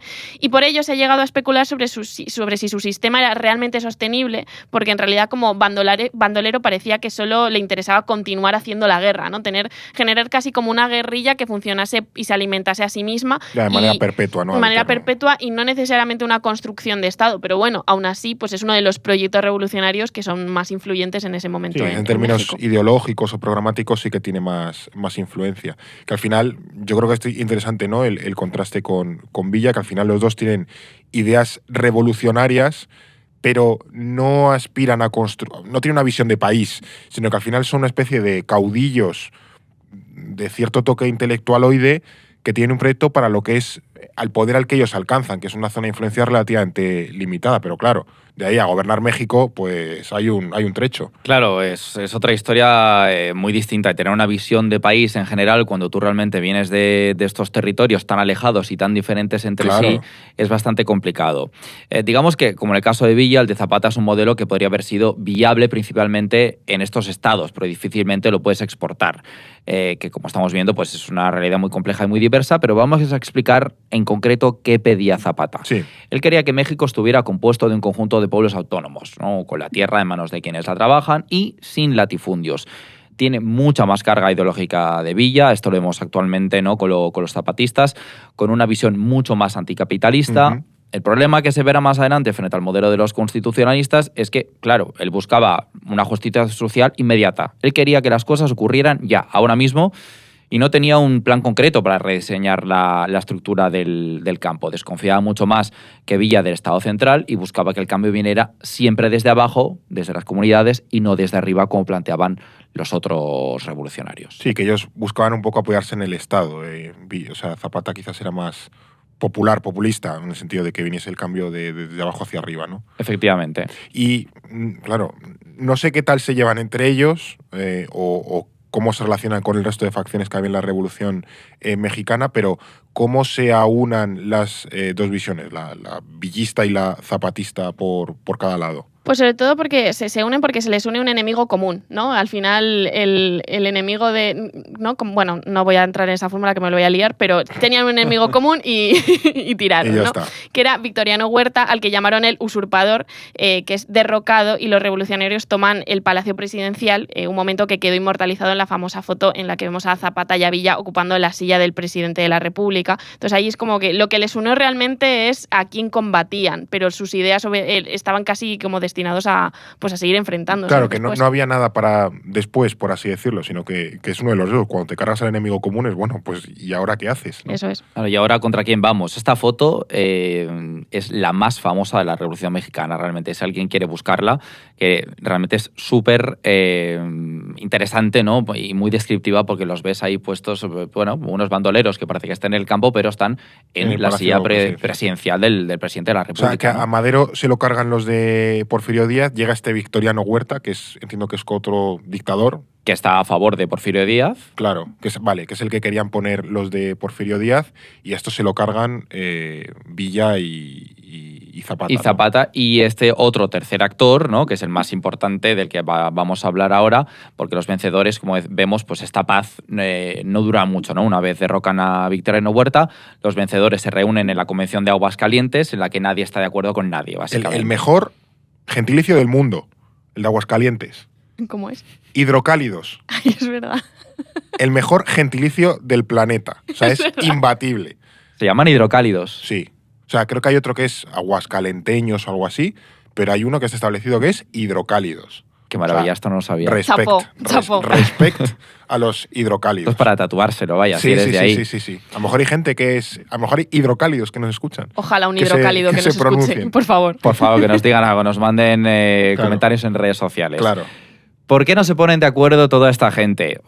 ¿Por qué? Nos estamos preguntando con todo el follón que tenemos aquí montado, ¿no? Pues por varios motivos, y sobre todo porque la visión que tienen es muy distinta del país. Zapata y Villa desconfían el uno del otro, pero sobre todo del tercero en discordia, que es este que introducíamos antes. El otro líder revolucionario que nos falta por escribir es Venustiano Carranza. Aquí hay otro. Hay otro. El tercero. Bueno, pues venga. Él también viene de la silla. Eso. Él también viene del norte, era terrateniente, letrado, y su idea encaja mucho más con la del liberalismo decimonónico. Su objetivo era restablecer el orden republicano con una nueva constitución y un Estado muy fuerte, pero sin alterar la estructura de la propiedad y de las clases. O sea, que este es como revolucionario, pero continuista. Quiero decir, es como vamos a echar a Huerta, pero que todo siga un poco Vamos igual. a introducir ciertos cambios, pero no queremos ser demasiado rompedores. Vale, de centro centrado. Vale. Ahí está. Claro, esto evidentemente es una visión que choca mucho con la de Villa y Zapata, que sí eran abiertamente revolucionarios. Entiendo que aquí, claro, no sale ningún consenso de esta convención de Aguascalientes, así que vuelven otra vez a las armas. Entiendo que es como una nueva fase de esta revolución o guerra civil, pero también es interesante que describamos un poco a este tercer actor, al bueno de Venustiano, a ver qué idea tenía en la cabeza para México. Carranza tiene una visión de México liberal, capitalista y con leyes firmes. Claro, para él, Villa y Zapata eran unos anárquicos, peligrosos, difíciles de controlar, hasta el punto que él mismo urde un plan para acabar asesinando a Zapata, y después Álvaro Obregón, que es el que después viene de Venustiano Carranza, será el que traicione y asesine a Pancho Villa para acallar por completo cualquier voz disidente. Todos los tirotean en un coche o algo así, no sé si es a Zapata o a Villa, pero sí hay uno que... A Zapata lo emboscan en una especie de hacienda, y a Villa creo que sí que es un tiroteo. Claro, a mí me suena eso, que va en coche y lo tirotean. Bueno, rollo El Padrino. Que al final es el juego de tronos que estamos viendo en México de manera constante. O sea que con Venustiano Carranza podemos decir que se da por terminada la parte armada, por así decirlo, la Revolución Mexicana, pero no se de qué forma concluye, porque parece que del punto de partida en el que hemos empezado al que hemos llegado estamos un poco parecidos. Parece que estamos igual, pero no, lo que llega aquí es la Constitución de 1917. Aquí la mayoría de historiadores te sitúan el final de la Revolución Mexicana en esta fecha. Otros te dirán que ahora viene todo lo que es la parte de revolución y pugna política, que se alarga, otros dicen, hasta 1930 o incluso los 40. Pero lo importante de la Constitución de 1917 que hay que explicar, Fer, es qué es lo que dice esta Carta Magna que es tan revolucionario realmente. Reconoce los derechos laborales, esto quiere decir el salario mínimo, la jornada de 8 horas y los sindicatos. Legaliza la expropiación de tierras, pero siempre bajo el control del Estado. Limita la propiedad extranjera sobre recursos naturales, entre otros. O sea, que esto de manera justo el mismo año que la propia revolución bolchevique, de febrero y luego octubre. O sea, que claro, es muy... tiene un corte socialista muy, muy claro, ¿no? Como una clara inspiración también de un momento histórico, ¿no? Así 1917 retumba mucho también todas esas ideas en México a su manera aplicadas, y también tenemos que tener en cuenta el contexto del que venimos, pero es interesante cómo ya lo aplica también. Sí, o a lo mejor también la visión como muy paternalista del Estado, sin llegar también a ser un rollo aquí, sin llegar a ser el Lenin americano, pero muy de, oye, sí, un Estado fuerte, paternalista, que proteja todo, que también se le sirve derechos de, oye, si hay que expropiarte, se te expropia y los recursos naturales son del Estado, no de una corporación estadounidense. Claro, esto evidentemente suena muy bien en la teoría, pero, como hemos visto, muchas reformas quedan en papel mojado, especialmente bajo los gobiernos del PRI, el Partido Revolucionario Institucional, que es el que saldrá de las cenizas de revolución y que se extenderá hasta ayer por la tarde, prácticamente. Le llegarán a llamar la dictadura perfecta. Y, paradójicamente, pese a salir de los acuerdos revolucionarios, es lo que decía, será un partido que gobierne durante 70 años de manera ininterrumpida, con un régimen clientelar brutal, una corrupción galopante, muchos problemas. Lo veremos más adelante cómo termina todo esto, pero vamos a terminar de hablar de la revolución porque, sobre todo más allá de la parte política, que es lo que hemos analizado hasta ahora, también esa revolución mexicana define la propia identidad del país, que se ha acabado incluso exportando en forma de películas, arte, música, cultura, soft power en definitiva. Pero es una fase, ya digo, central en la identidad, en la visión de México. Sí, ha generado todo un imaginario colectivo, y creo que aquí el inciso cultural e identitario es muy importante, porque vemos por primera vez cómo los mexicanos empiezan a cambiar ese discurso derrotista para pasar a sentirse orgullosos de sí mismos, ¿no? Han llevado a cabo la primera revolución del siglo XX y dejan atrás un pasado colonial y la derrota contra Estados Unidos. Miran al futuro con otros ojos. Sí. De esta manera hacen las paces con su pasado, y para ello deben definir quiénes son. Y bueno, y aquí entra en escena una figura que es José de Vasconcelos, que era secretario de Educación del gobierno posrevolucionario. Y Vasconcelos se encuentra con una sociedad muy diversa, donde hay blancos, negros, indígenas y asiáticos, y él cree que no deben luchar entre sí y los reúne bajo una quinta raza que llamará la raza cósmica. Vale, como Doraemon. Es el gato, ya está. Doraemon era el gato de esta raza, básicamente. En fin. Con ello quería superar los defectos de las razas llamadas puras, entre comillas, y establecer esta raza universal, ¿no? Generar también un relato identitario común en torno a una idea de raza, lo cual es bastante curioso. Es un poco como el vídeo ese de racist, but not racist, but racist. Total. Entonces, claro, aquí un rollo no racista, pero me acaba saliendo otra cosa racista. Sí. En realidad lo soy, porque esto fue muy discutido, porque en realidad lo que hace es ensalzar la raza mestiza y se carga a todas las demás, ¿no? Claro. Tenemos que tener en cuenta que en México tenías presente en ese momento ya indígenas, negros, blancos, asiáticos, y todos estos dicen, no vale ninguno de ellos, sino que la única que vale es la mestiza. La mezcla, ¿no? La bola de plastilina mezclada. Y luego también nos podemos preguntar si esta visión, sí que es cierto, es que aquí esto en la visión identitaria del México actual es súper interesante, porque tiene una identidad nacional muy marcada. O sea, los mexicanos, en términos generales, son muy nacionalistas, reivindican mucho lo suyo, y eso lo ves cuando hablas con ellos, pero al mismo tiempo también tienen ese racismo, lo ves de una forma muy clara cuando estás ahí, y esa diferencia, y lo sufren mucho, ¿no? Y yo esto, pequeña anécdota de viaje, lo viví en la forma en la que me trataban a mí por ser blanca, como con mucho respeto y mucha reverencia, mucho más del que obviamente me merezco.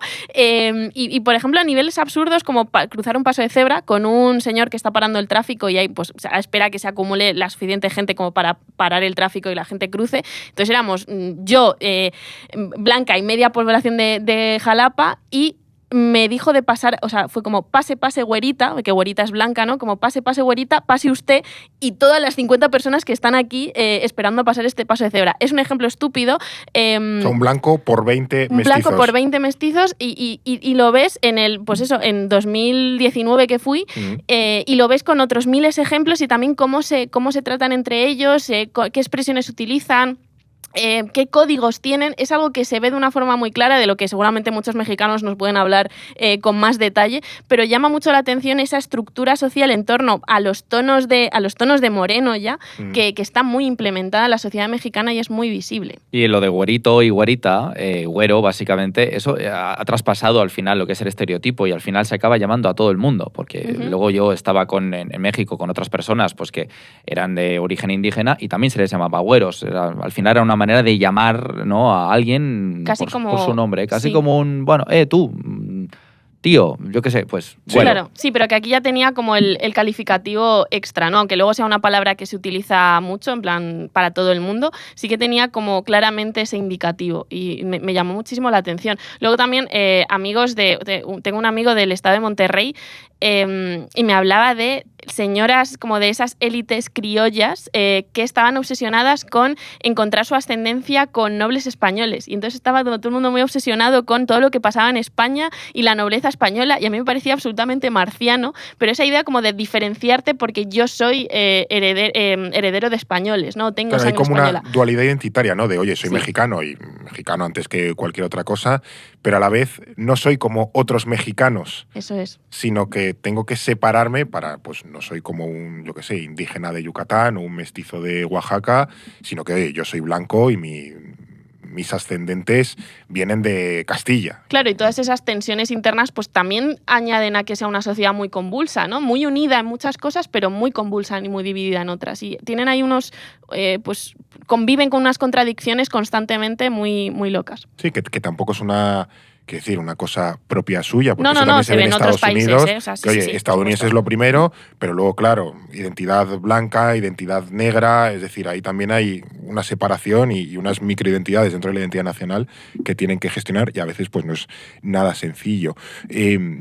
Esto en cualquier caso, para bien y para mal, es parte de esa cultura mexicana que mencionábamos al principio, que dentro del soft power puede ser uno de los activos más importantes que tiene México desde hace tranquilamente un siglo. Yo diría que es uno de los soft powers o de los poderes blandos más reconocibles y poderosos, digamos, del mundo. O sea, la cultura mexicana es que casi como la italiana están muy, muy presentes, ¿no? Si Pixar te hace una peli, es que tu soft power es brutal. Claro, tienes ahí buena mierda. Claramente.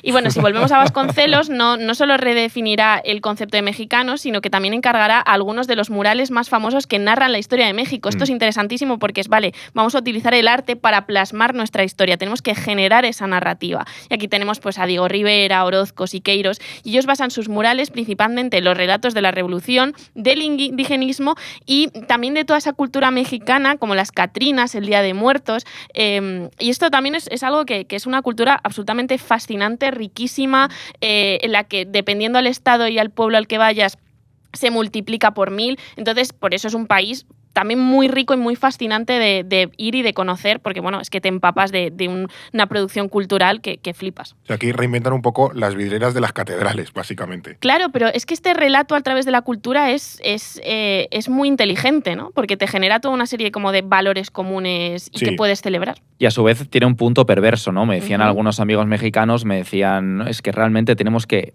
plasmar en arte nuestra historia para poder explicar a los que no saben leer ni escribir de dónde vienen, de dónde provienen y qué es lo que ha pasado, ¿no? Por eso tiene esa parte un poco más como, bueno, no podemos llegar a estos segmentos de la población, pero ¿cómo llegamos? Pues a través del arte. Sí, bueno, y que en esas cosas siempre tienes que simplificar o que ser ambiguo, dejar a gente fuera, meter a gente. Ensalzar el relato de la Revolución también puede dejar a mucha gente fuera. Eso es. Quiero decir, el arte también tiene sus limitaciones, salvo que sea, pues eso, yo qué sé, un círculo pintado, que eso puede ser cualquier cosa, pero claro, cuando tú defines hay gente que se queda fuera. Vamos también, antes de seguir con las cuestiones postrevolucionarias y hablar de muchas cosas interesantes en México, vamos con nuestra querida libreta, porque este proyecto, esta santa casa que es el orden mundial, hay que pagarla de alguna manera, hay que pagar el alquiler, hay que pagar sueldos, la luz, que está muy cara, sobre todo cuando se nos va y ese tipo de cosas. También vamos con nuestra parte de testimonios. No sé si dentro de cortina, si tenemos ya cortinilla o no, pero bueno. Pablo me dijo que quiere hacer una cortinilla, pero que no le da la vida. Bueno, pues, así que paciencia y un abrazo a nuestro editor, que nos sufre mucho. Ya tendremos en algún futuro una cortinilla. Suscríbete para que podamos tener... para que Pablo pueda hacer una cortinilla para los testimonios. Uno suscriptor, que se llama Luis, nos dice... Esta es cortita además. Enhorabuena por el trabajo que hacéis. Es muy necesaria la visión y la manera de informar que tenéis. Proyectos así son necesarios siempre, pero ahora más si cabe. Y nos cuenta, me suscribo con ánimo de apoyar vuestro proyecto en la medida de mis posibilidades. Es cierto que hay mucha gente que dice, cuando saque la posición me suscribo, o ahora que, yo qué sé, que dejo de estar en el paro, me suscribo. O sea, que eso es muy bonito. Y sigue, pero que sepáis que trato de que mis amigos y conocidos conozcan vuestro trabajo para que lleguéis a más gente. Ahí está el rollo wololo de los suscriptores. No es una historia tierna para el podcast, toda historia es tierna a su manera. Dice, siento no daros un par de minutos de relleno para los testimonios. Un abrazo, Luis. Dice, postdata, soy ingeniero, que hay muchos ingenieros que son suscriptores. Trabajo en el sector de las energías y os perdono ya de antemano los derrapes ingenieriles. Lo hacéis mucho mejor que la media. Suele que ver a los iluminados del apagón opinando. Claro, yo no sé ni cambiar un enchufe, que tengo ahí para cambiar un enchufe en el dormitorio 3 meses. Tengo que ver tutoriales en YouTube como para estar opinando del tema de los yo con tener apagones. Como la estrellita, el check de un ingeniero, Eso yo ya me quedo más tranquila, la verdad. Hay muchos ingenieros que nos dan su bendición. Sí, nos dicen, claro. Tira. Exactamente, y nos perdonan pues los lapsus o los derrapes que podamos tener cuando tocamos temas de decencia. Claro, que somos de letras. Somos de letras. Recordemos. Pues llegamos hasta donde llegamos. Pero bueno, si tú que nos estás escuchando te ocurre como a Luis, que te gusta el trabajo que hacemos, te sientes un poco en deuda con estos episodios, que al final va a ser de horaca y pico de historia de México, pues también suscríbete para que podamos hacer más contenido y más chulo. Sabes que tienes el cupón podcast, y con ese cupón te damos un 10% de descuento para la suscripción anual, y luego a cualquier suscripción anual, sea con cupón, sea sin cupón, sea incluso de mecenas, que es como si nos quieres apoyar todavía más, tienes la suscripción mecenas, pues mandamos la libreta a casa. Que hay gente, ya digo, que nos escribe porque se va de vacaciones o incluso viene a España porque vive fuera, la mandamos a cualquier dirección de España, sea la de tus padres, sea la de un amigo, un hermano, en fin, que la podemos mandar donde tú prefieras. Esto es No es el fin del mundo. Volvamos con nuestros mexicanos. Nos hemos quedado en una época de cierta efervescencia cultural, porque en este momento, después de la Revolución, nace lo que se ha llamado el siglo de oro del cine mexicano, porque es también una época, hemos mencionado a Diego Rivera, pero también está aquí Frida Kahlo, Jorge Negrete, o sea, como que el país se encuentra bien en esos años y ve cierto boom, además de económico, pero también cultural. Eso ocurre en los años 30 y en los 50, ya lo decíamos, aparecen personajes como Pedro Infante, Lora Beltrán, Chabela Vargas. Chabela Vargas, que creo que nació, si no me equivoco, en Costa Rica. Le preguntaron, ¿pero usted por qué se dice mexicana si nació en Costa Rica? Y dijo, los mexicanos nacemos de donde queremos, ¿no? De donde nos da la gana. De donde nos da la gana. Y ella se quedó ahí muy... Que se murió hace relativamente poco. O sea, bueno, hace ya igual unos años, igual 10, 20 años. Bueno, para mí eso empieza a ser poco. Ya me voy haciendo mayor y empieza a ser poco. Pero sí, pero Chabela Vargas... Sí, que Chabela Vargas es otro melón que no vamos a abrir ahora, pero bueno, fue denostada por los mexicanos al principio, porque claro, tenía con su poncho y esa visión o ese aspecto tan una mujer hombre. Cantando como de una forma muy masculina, cantando como a la borrachera y al mal de amores de una forma pues como eso, como muy de cantante masculino, y luego pues ahora es patrimonio de los mexicanos mexicanos y de como de llorar mucho y de estar muy triste. Sí, luego hasta Rocío Dúrcal dijeron, esta también es mexicana. Sí, sí. Bien, no, de hecho, Rocío Dúrcal es algo que me sorprendió mucho porque se escucha más en México que aquí. Por eso te digo, claro. Porque tiene todo el tema de ranchera y es es realmente increíble, ¿no? Es como hacer un revival a los 2000 o a los 90, ¿no? Cuando estás en Ciudad de México vas escuchando lo que va saliendo de los bares y taquerías y dices, esta canción, ¿no? Si estuviese aquí de ahora estaría diciendo, hay que hacer algo de la geopolítica de las cantantes y de Yo secundo esa moción, claro, la verdad, pero bueno, ya. Dúrcal, de Lola Flores. Sí, os las dejo para vosotros. Yo de Pantoja, todo esto. Totalmente.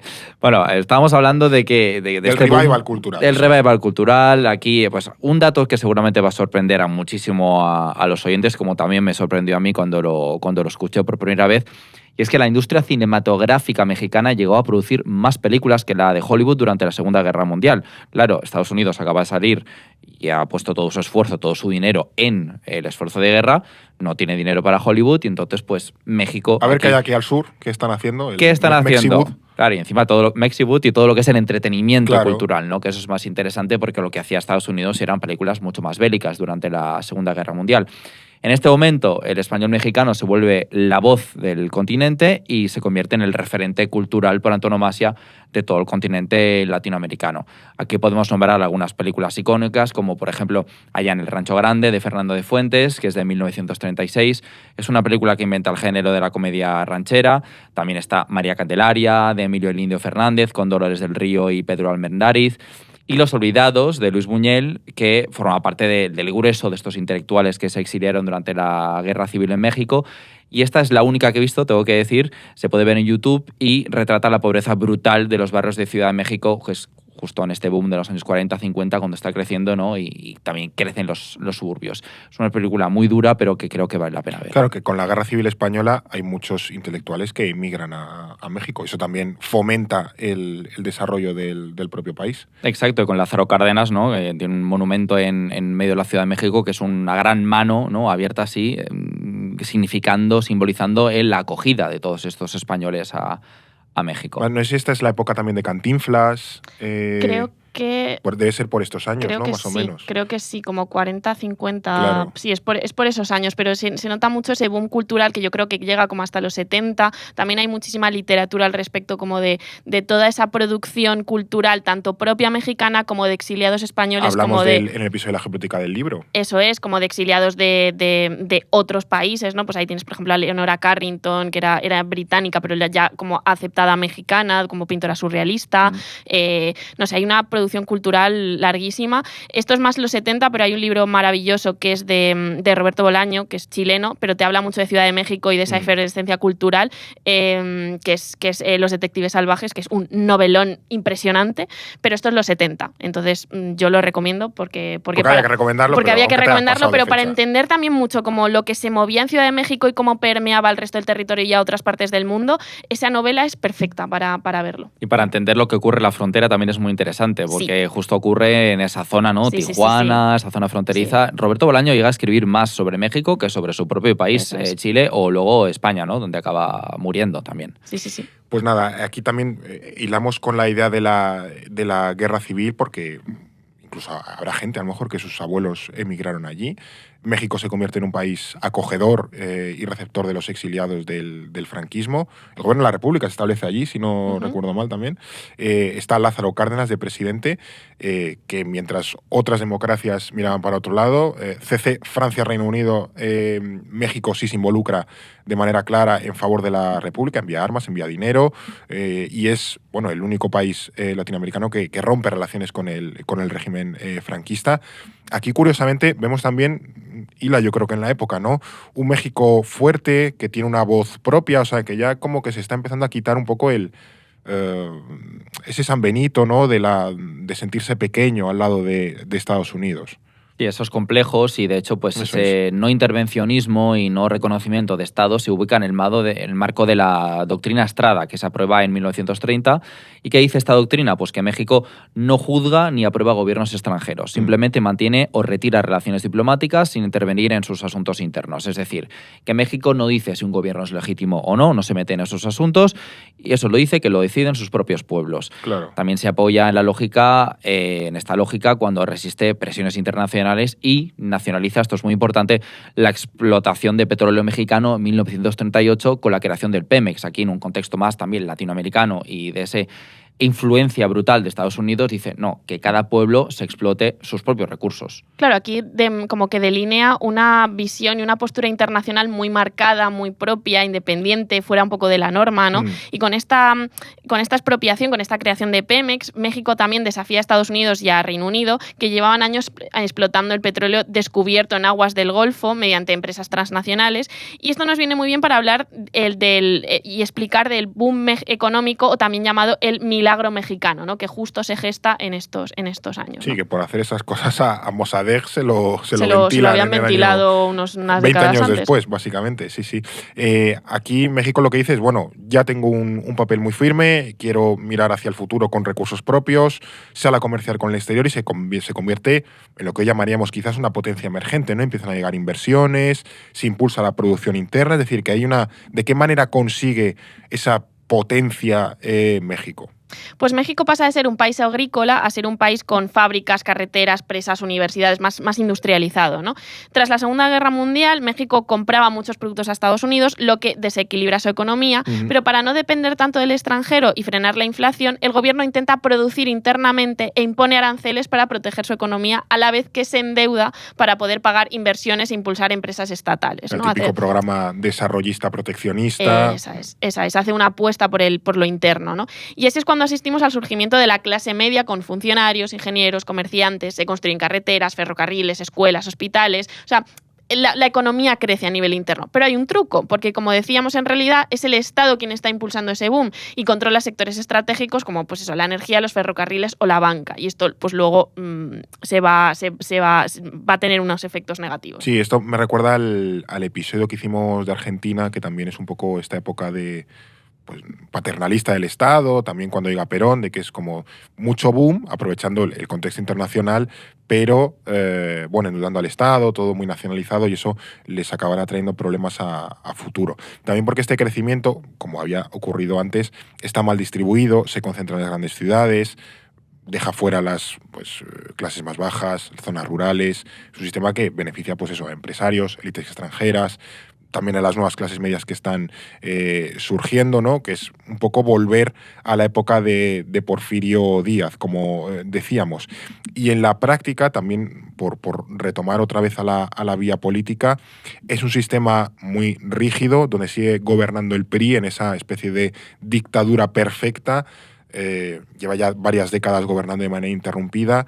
Retomemos un poco ese concepto, el de la dictadura perfecta, de por qué se le llama así, y qué es lo que caracteriza ese gobierno del PRI tras gobierno del PRI. A ver, recibe este nombre porque el PRI, el Partido Revolucionario Institucional, gobernó México durante más de 70 años, ¿no? Como hemos delineado al principio. Y en un régimen teóricamente democrático. Teóricamente, pero por eso se llamó la dictadura perfecta, porque son 70 años y eso, pues en casi ningún país vemos un mismo partido que haya gobernado un país durante tantísimos años. Se dice que era una dictadura disfrazada de democracia porque había elecciones y partidos, pero en realidad todo estaba controlado desde arriba para que el poder no cambiara de manos de facto. El sistema electoral desviaba los fondos públicos hacia las arcas del partido y los candidatos eran elegidos a dedo por el presidente de turno. ¿Y cómo funcionaba toda esta simulación? Pues el Estado organizaba a los ciudadanos en sectores, según si eran campesinos, obreros o clases populares o clases medias, y controlaba a cada uno de estos sectores mediante sindicatos oficiales y asociaciones campesinas, ligas estudiantiles, todas ellas controladas por el PRI. O sea, todo un mega régimen clientelar que llegaba a todos sitios, ¿no? Efectivamente. Entonces, si surgía un líder, un social político que amenazaba este orden, había dos opciones. Se le daba un cargo para que formara parte del sistema y después se le reprimía. Y que si no se deja convencer, pues básicamente lo metían en la cárcel. Vale, bueno. Y así el gobierno pues decía, mira qué democrático soy, yo os escucho a todos, pero en realidad eran portavoces reales de un régimen y en realidad no eran representantes libres. Claro, y este sistema pues al final acaba dando señales de agotamiento en los años 70 y aquí empezamos a ver huelgas y manifestaciones de diferentes sectores por esta falta de transparencia, ¿no? Y todo esto acaba cristalizando en la matanza de estudiantes de Tlatelolco, Es difícil, ¿Cómo es esto? Perdón. Tlatelolco. Desde los Hohenzollern a Tlatelolco, no sé qué prefieres. Fatal. Choose your fighter. Perdón. Los mexicanos te matan, ¿eh? Es el Iztaccíhuatl, ¿no? Y los dos volcanes esos, que cada 2 por 3 entran en erupción, también es complicado. Es que me van a matar, pido perdón. Pero bueno, vemos esta matanza de estudiantes días antes de la ceremonia de apertura de los Juegos Olímpicos de Ciudad de México de 1968, que es fundamental. Esto es muy importante. Son además los Juegos Olímpicos del puño en alto para los derechos civiles en Estados Unidos. También es algo que opaca un poco lo que ocurre aquí, pero este evento de esta matanza de Tlatelolco tiene muchísima importancia, o sea, que expliquemos un poco qué ocurre, pero por qué y qué desencadena. Pues es muy importante porque es la primera vez que México se puede mostrar al mundo como un país decente y moderno a través de las cámaras de televisión. Y aquí el PRI dice, bueno, pues no me puedo permitir perder esta oportunidad por las protestas, ¿no? Claro. Tengo que acallarlo todo. Los estudiantes salieron a protestar movidos por el contexto internacional de mayo del 68 en París. Ahí vemos esa réplica. Son universitarios y se contagian de las ideas que vienen desde Francia y el gobierno los reprime a balazos. O sea, se calcula que murieron entre 30 y 40 estudiantes, pero otras organizaciones apuntan a cifras que llegan hasta los 200, fue una auténtica matanza. Y esto es quizás el episodio más oscuro de la política mexicana de la segunda mitad del siglo XX y de hecho hoy en día sigue causando polémica porque después de casi 60 años no se sabe aún con exactitud la cantidad de personas que murieron. Además, ¿no? se tapó todo, ¿no? Sí, o sea, fue como, esto aquí no ha pasado nada. En esto se ve muy bien este momento tanto en Los Detectives Salvajes, que hay una historia al respecto, como en Roma, la película de Alfonso Cuarón, que es una película preciosísima, que además también habla mucho de esas desigualdades dentro de la sociedad mexicana. Absoluta maravilla. Y se ve muy bien y se muestra muy, muy bien este momento del 68 y de todo lo que fue ese año en México, ¿no? Y también es muy significativo porque de alguna manera este 68 y esta matanza marca el inicio del declive de ese milagro mexicano. Ya todo empieza a estallar. Claro, porque durante décadas México había seguido un modelo de desarrollo basado en producir internamente lo que antes importaba, proteccionismo comercial y mucho gasto público. Este modelo funcionaba mientras el Estado tenía dinero, pero a partir de los 70 este se vuelve ineficiente y corrupto. Las empresas públicas son un agujero de pérdidas debido al clientelismo y a la baja productividad. Problema: todo esto se financiaba con deuda externa, como ya hemos dicho, inversiones en infraestructuras, empresas estatales que en realidad eran deficitarias y todo ante la expectativa que los ingresos petroleros pues acabaran rindiendo y pudieran pagarlo, ¿no? Porque hay que pensar que en los años 80 México se posiciona como el cuarto exportador mundial de petróleo, solo por delante de Arabia Saudí, Irán y la Unión Soviética. Sí, que incluso en los 70, con 2 crisis del petróleo, un estado petrolero decía, bueno, pues esto no se va a acabar nunca esta fiesta. Pues yo sigo aquí metiendo pasta al país porque el petróleo pues lo financia todo. Pero evidentemente esta fiesta se acaba en algún momento. Y en ese momento todavía no ha empezado nada del fracking en Estados Unidos. Qatar y hay países del Golfo que todavía no son muy petroleros. Quiero decir que México tenía un papel muy, muy relevante en la industria del crudo a nivel mundial. Claro, estaba viendo un boom, pero ¿qué ocurre? Pues que llegan los 80, asistimos a una sobreoferta de petróleo en el mundo, lo que provoca una fuerte caída en las exportaciones y en el precio. Claro. Esta situación, ¿qué pasa? Que lleva a una crisis tal que México dice que no puede pagar su deuda externa. En respuesta a esta crisis se implementan medidas drásticas, ¿no? Se nacionaliza la banca en un intento para frenar esta fuga tremenda de capitales y el país entra en recesión. El peso se devalúa de más del 400%, ojo. Sí, que es la historia que le ocurre a muchos países latinoamericanos en la famosa década perdida, ¿no? Que es una catástrofe brutal y que marca pues todas las décadas posteriores. Claro, en tanto que basas tu economía en una commodity, porque al final es un recurso natural, que además es muy volátil, como es el petróleo, pues claro, este tipo de cosas pueden pasar. Le pasa también a Venezuela, cuando hemos hecho capítulos de este país. Quiere decir que, insistimos, no es una cosa que le ocurra solo a México, también incluso le ocurre a Argentina con otras materias primas. Y es aquí cuando se impone la lógica del neoliberalismo, ¿no? Me entrego completamente a las lógicas del libre mercado. Y con privatizaciones, recortes y apertura comercial, ¿no? México se ve pues que el proteccionismo, que hasta ahora parece que le ha funcionado, ya no, claro. Y en la década de los 90 decide cambiar su modelo económico por completo. ¿Y qué hace? Pues se abre al mundo, busca atraer inversión extranjera e integrarse en el mercado global, y aquí tenemos la firma de los primeros tratados de libre comercio con Canadá y Estados Unidos que se firman en 1994. Sí. porque la idea que tenían era crear pues, un México moderno y global, aunque el costo brutal para las industrias nacionales y para el campo interno son brutales. Y aunque parezca mentira, pues esta crisis económica y social acaba provocando lo impensable. Lo que nadie se imaginaba en ese momento, después de 70 años, llega la famosa caída del PRI en los años 2000. El PRI pierde en favor de Vicente Fox, poniendo fin, como decíamos, a 71 años de dominio absoluto de este partido. Claro, además, efectivamente, hay un contexto neoliberal que beneficia o impulsa también a México en ese sentido. Buscan también ser la deslocalización, el patio trasero en términos económicos de Estados Unidos, ¿no? Que Estados Unidos lleve industria a México para darle impulso al país. O sea, como que México se mete muy de lleno en la lógica de la globalización, esa globalización noventera.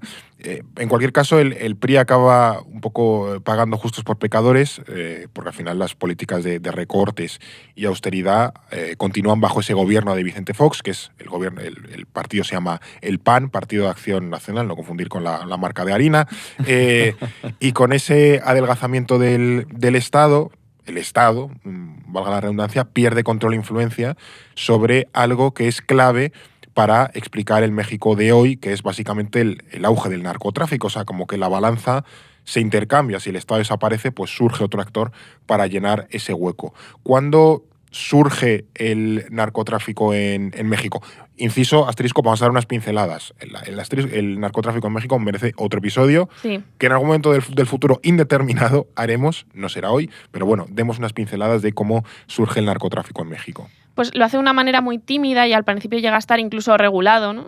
Porque la estructura de producción y venta de drogas empieza a formarse en los años 40, sobre todo desde los estados de Sinaloa, Guerrero, Durango, pues todo este norte, ¿no? Se hace de una forma controlada, entre comillas, porque funciona casi como una franquicia estatal, donde el gobierno es quien decide quién opera dónde, ¿no? Y no es hasta los años 80 que se profesionaliza con el surgimiento del Cártel de Guadalajara para responder al aumento de la demanda global tanto de cocaína como de heroína, ¿no? Y aquí nos situamos en el 85, cuando un agente de la DEA, la agencia estadounidense encargada del control del narcotráfico, es asesinado. Y tras eso, el PRI pierde el control total y los cárteles se fragmentan. Nacen los de Tijuana, Juárez y Sinaloa. O sea, muy como por estados, ¿no? Como por zonas territoriales. Claro. Pasan los años y el cártel se va haciendo cada vez más fuerte y empiezan a luchar entre ellos por el control del territorio. Y bueno, antes de continuar con el narco, que es un factor que va a estar presente desde los 70-80, como decíamos, en el país, es importante también volver a las causas que provocan la caída del PRI. Sí, esto es importante porque recordemos que a finales de los años 90, para variar, hay una crisis económica y social muy importante. También hay una mayor propagación de los medios de comunicación, una juventud más educada. ¿Qué es lo que tiene que ocurrir para ese fin o colapso definitivo del PRI? Pues varias cosas, además de todo lo que ya hemos contado y comentado del PRI, de la corrupción, de ese desgaste de tantos años de gobierno, de la represión. En las elecciones seguía funcionando el sistema del famoso dedazo, donde el presidente de turno elegía a su sucesor. Todo el mundo sabía que el juego estaba arreglado, todo estaba amañado, pero en los 90 explotan varias crisis seguidas que son como una hemorragia imparable para el gobierno. Es decir, hay cuestiones como el levantamiento zapatista, además de que eso sigue ocurriendo, asesinatos de candidatos a las elecciones, la propia crisis económica, que se devalúa el peso mexicano, es decir, como que se le extienden todos los problemas al PRI y le resulta ya un punto que es inabarcable, ¿no? Claro, el primero que digamos que supone una grave crisis para el gobierno es este movimiento que ya hemos introducido al principio y que hemos mencionado varias veces, ¿no? Que es la rebelión iniciada por el Ejército Zapatista de Liberación Nacional, EZLN, en 1994 en Chiapas, ¿no? Esto los hemos hablado al principio, es el revival del rollo zapatista, pero ¿quién es exactamente esta gente? Pues es un ejército formado principalmente por indígenas mayas, campesinos pobres y mestizos, y el levantamiento tiene lugar un día clave, el mismo en el que entra en vigor el Tratado de Libre Comercio de América del Norte con Estados Unidos y Canadá, ¿no? Como la reacción simbólica, ¿no? Eso es. Ya os podéis imaginar algunos de los motivos por los que se revolucionan, ¿no? Denuncian la situación de pobreza y marginación de las comunidades indígenas de Chiapas, que se agrava con la implementación de políticas neoliberales y la entrada en vigor del Tratado de Libre Comercio, y la respuesta del gobierno a este levantamiento es brutal Y esto desencadena una tremenda guerra contra el narco por los consecutivos gobiernos del PAN y también del PRI y también contra estos revolucionarios. Hay un popurrí de todos contra todos aquí. Hay un popurrí de todos contra todos y siendo una cuestión que está viva, está más apagada, pero está viva en el estado de Chiapas. Y yo creo eran los del comandante Marcos. El comandante Marcos, que no se sabe qué cara tiene y siempre va con un pasamontañas y con creo que es una pipa, y tiene una imagen muy carismática y muy pues, le identificas muy fácil por esa imagen del pasamontañas, pero nadie sabe qué rostro tiene, ¿no? Entonces es interesante. Y esto es en los 90. Sí, es un poco como el Che, ¿no? Y además gobierna en una zona, ¿no?, que también es muy montañosa, muy selvática y además que afronta con muchos problemas que también tiene pues el narcotráfico. Hablamos mucho del norte, pero este narcotráfico también viene del sur, ¿no?, de países de Latinoamérica, viene de Colombia, sube hacia arriba. Entonces, pues en este estado de Chiapas lo que tienes montada es prácticamente una guerrilla, ¿no?, entre ellos, entre los zapatistas y lo que es el narcotráfico y las caravanas de migrantes, por si no fuera suficiente, pues tienes ahí montado un buen lío. Que normalmente no solemos fijar mucho en esa frontera norte, pero también hay que fijarnos en la frontera sur y en todas las dinámicas que también pasan ahí y donde está inserto precisamente pues esta revolución. Claro, que aquí no hemos podido pararnos mucho, pero aquí sí hacemos la mención a que México es un país de tránsito muy importante para personas, para droga, que van de sur a norte, que vienen desde Colombia, Perú, desde la parte de Centroamérica y suben hacia Estados Unidos, que es el gran mercado consumidor pues, de droga.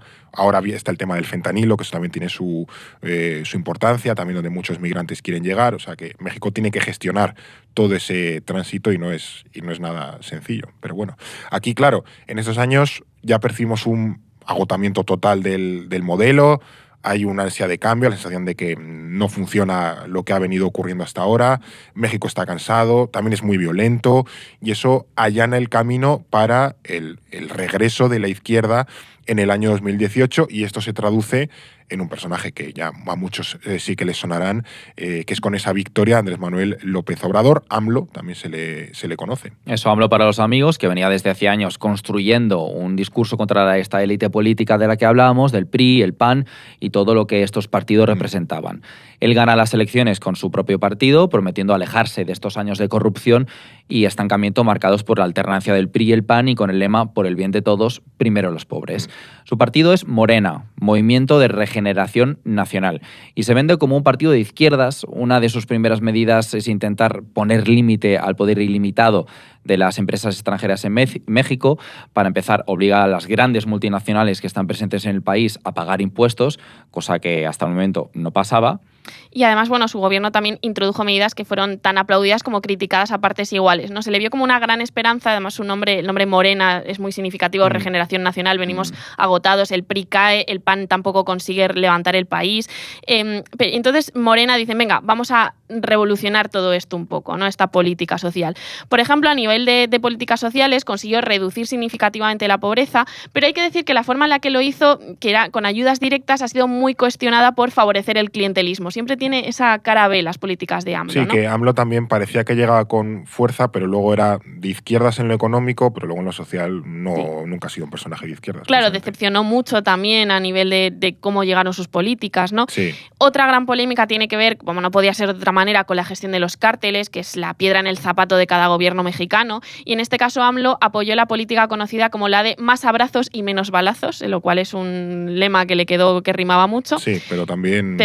claro. Le ha pinchado. Y era un lema pues aparentemente conciliador, pero con él AMLO creó un cuerpo policial militarizado que sustituyó a la policía que se encargaba de la seguridad pública, porque la policía en México es muy, muy corrupta, ¿no?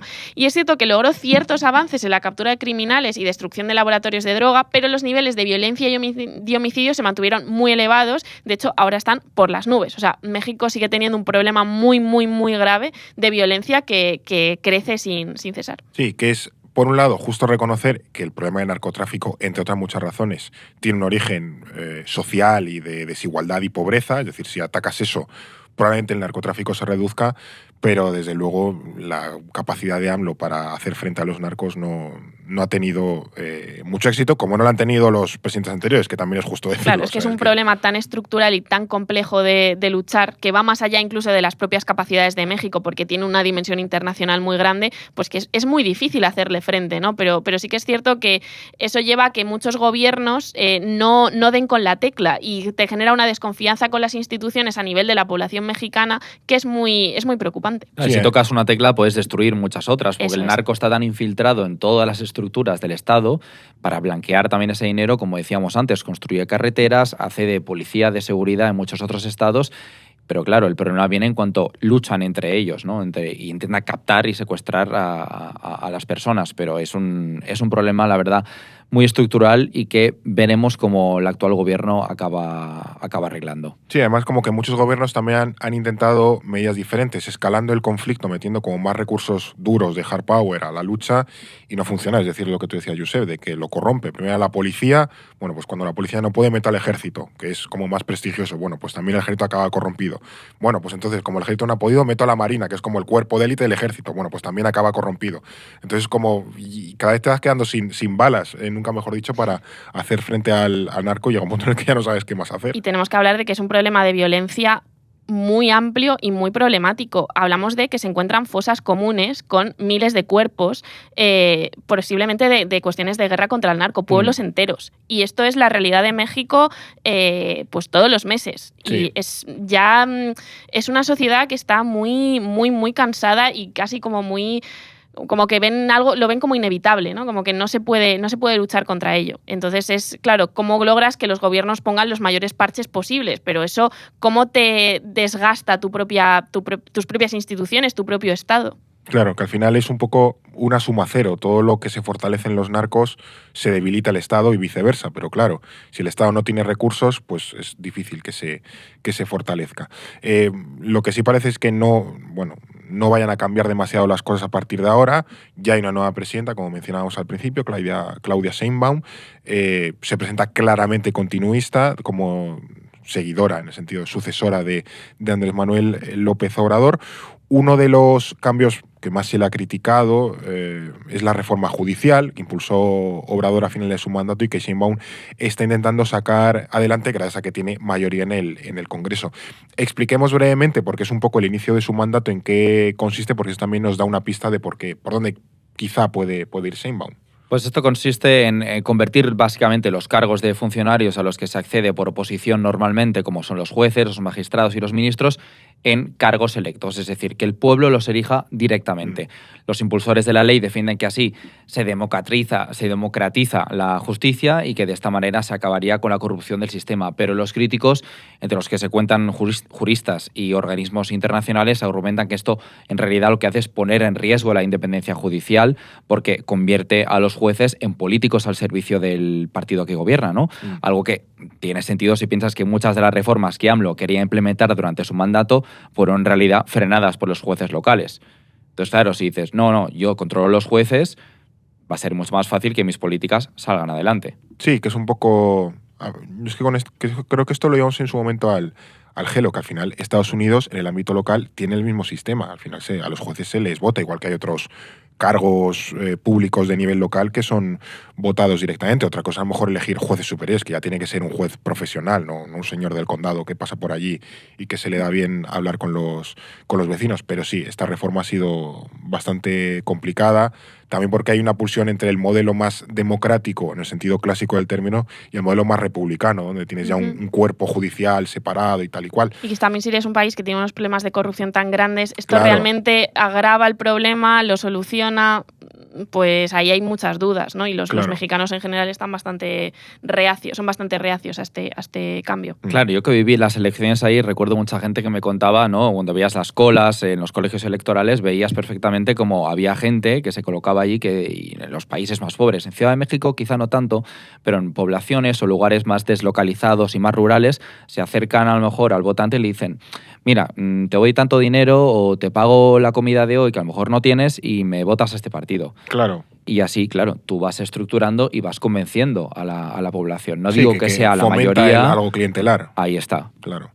Pero bueno, en la práctica si esto sale adelante y al final acaba yendo por el derrotero como más clientelar o pernicioso, pues volveríamos a un sistema muy parecido al de la época del PRI, donde al final un partido pues tiene todos los mecanismos para perpetuarse en el poder sin ningún tipo de competencia. Y aquí es un poco cuando es necesario que volvamos a hacernos la pregunta, ¿no?, que da origen o que nos marca este episodio, ¿no? Un país que tiene tanto potencial, que tiene tantos recursos, con su posición estratégica, con el peso y el valor cultural que tiene, también a nivel demográfico.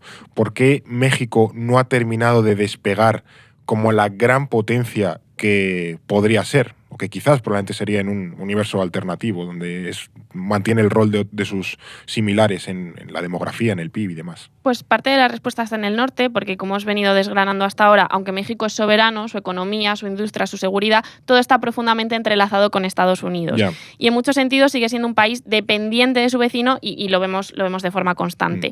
Tanto Trump como los presidentes anteriores han pedido a México que ejerza de estado tapón para los migrantes que vienen del sur, que quieren cruzar la frontera. De nuevo, esa cuestión geográfica está muy presente.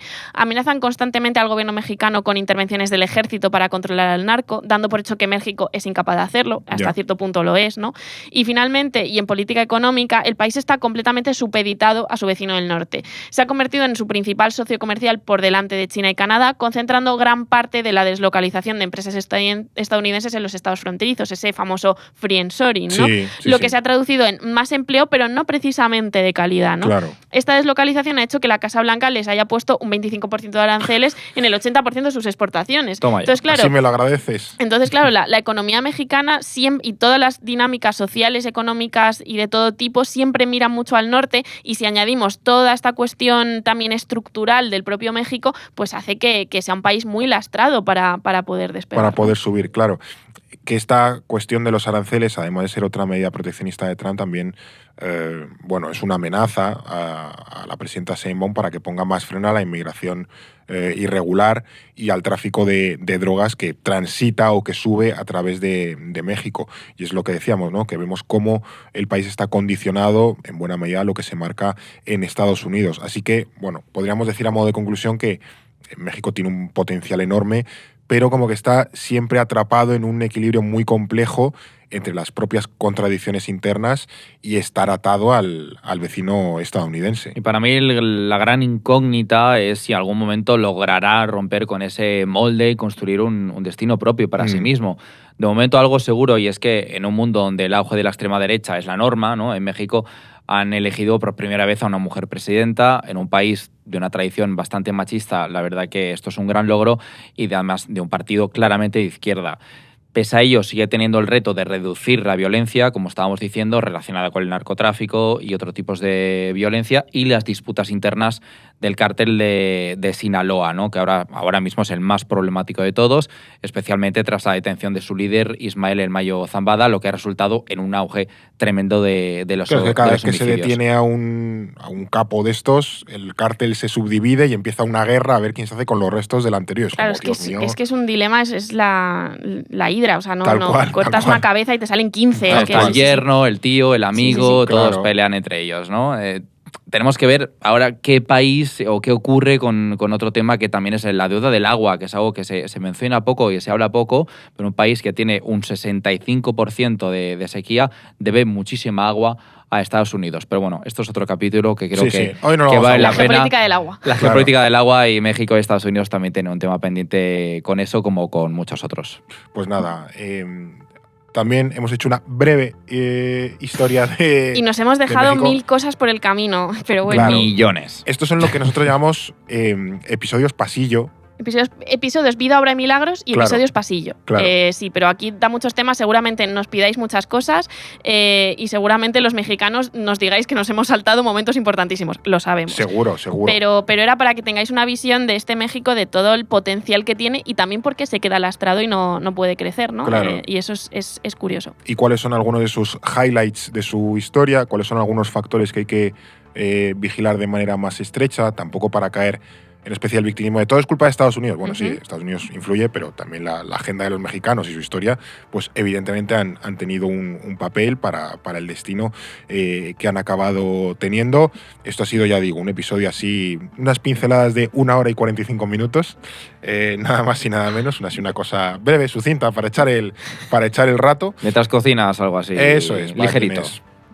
Que de hecho también está surgiendo un nuevo lobby. Hay nuevo lobby. Un nuevo lobby, me estoy dando cuenta, porque después de lo del gimnasio, de los que pasan al perro y de quienes hacen tareas domésticas, están, y además son especialmente activos, quienes nos escuchando a los hijos en bajas de maternidad y paternidad. Ay, sí, wow. Que están ahí desquiciados. Dándole al pedal de la cuna. Están desquiciados con los bebés. Eso es. Y entonces, claro, le hacemos compañía mientras el niño a ver si se duerme. O se duerme con nosotros, el niño, también puede ser. Nosotros. Mucho ánimo a todos los padres y madres. Entonces, no sé si confundiendo correlación con causalidad estamos provocando un baby boom, porque cada vez hay más gente que nos escucha con recién nacidos. Y, ojo, está aquí habiendo un repunte demográfico, pero a lo mejor son... Impresionante. Apagón y no es el fin del mundo. Eso en 9 meses tenemos baby boom. Ya está. Lo anuncio. Y que se llamen EOMers los niños. Qué mal. Un repunte en el INE. Pero bueno, esperamos que os haya gustado este episodio, más allá de que nos hemos dejado un montón de cosas y que nos dan excusas para ir haciendo otros episodios futuros de temas más concretos, como es, por ejemplo, el tema del narcotráfico en México, que es un temazo espectacular. Pues ahí queda. Muchísimas gracias, Salva, por contarnos todo esto. Gracias a vosotros. Muchas gracias sobre todo a ti, Josep, en este estreno. Muchas gracias. ¿Qué tal ha ido? Muy bien, nos espera un tequilita aquí fuera ya. Sí, para entonar la mañana. Para entonar la mañana y celebrar. Pues nada, ahí queda. Ahora nos vamos al tequilita o al mezcal, también a quien le guste cada uno. Y muchísimas gracias a ti que nos has visto, aguantado en Spotify, en YouTube, en iVoox, en Amazon, en Apple. Recuerda nuestro estreno del día 20. Nuestro estreno.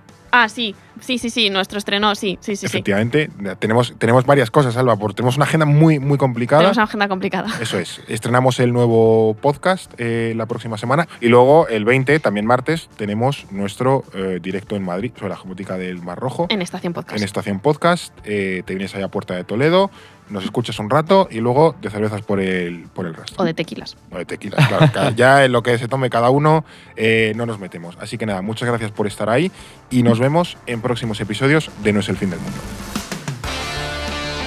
No es el fin del mundo, el podcast semanal del orden mundial. Producido por The Voice Village. Dirección Eduardo Saldaña. Conducido por Fernando Arancón y guión de David Gómez y Alba Leiva. Producción ejecutiva Ricardo Villa. Diseño de sonido y sintonía original Pablo de Diego.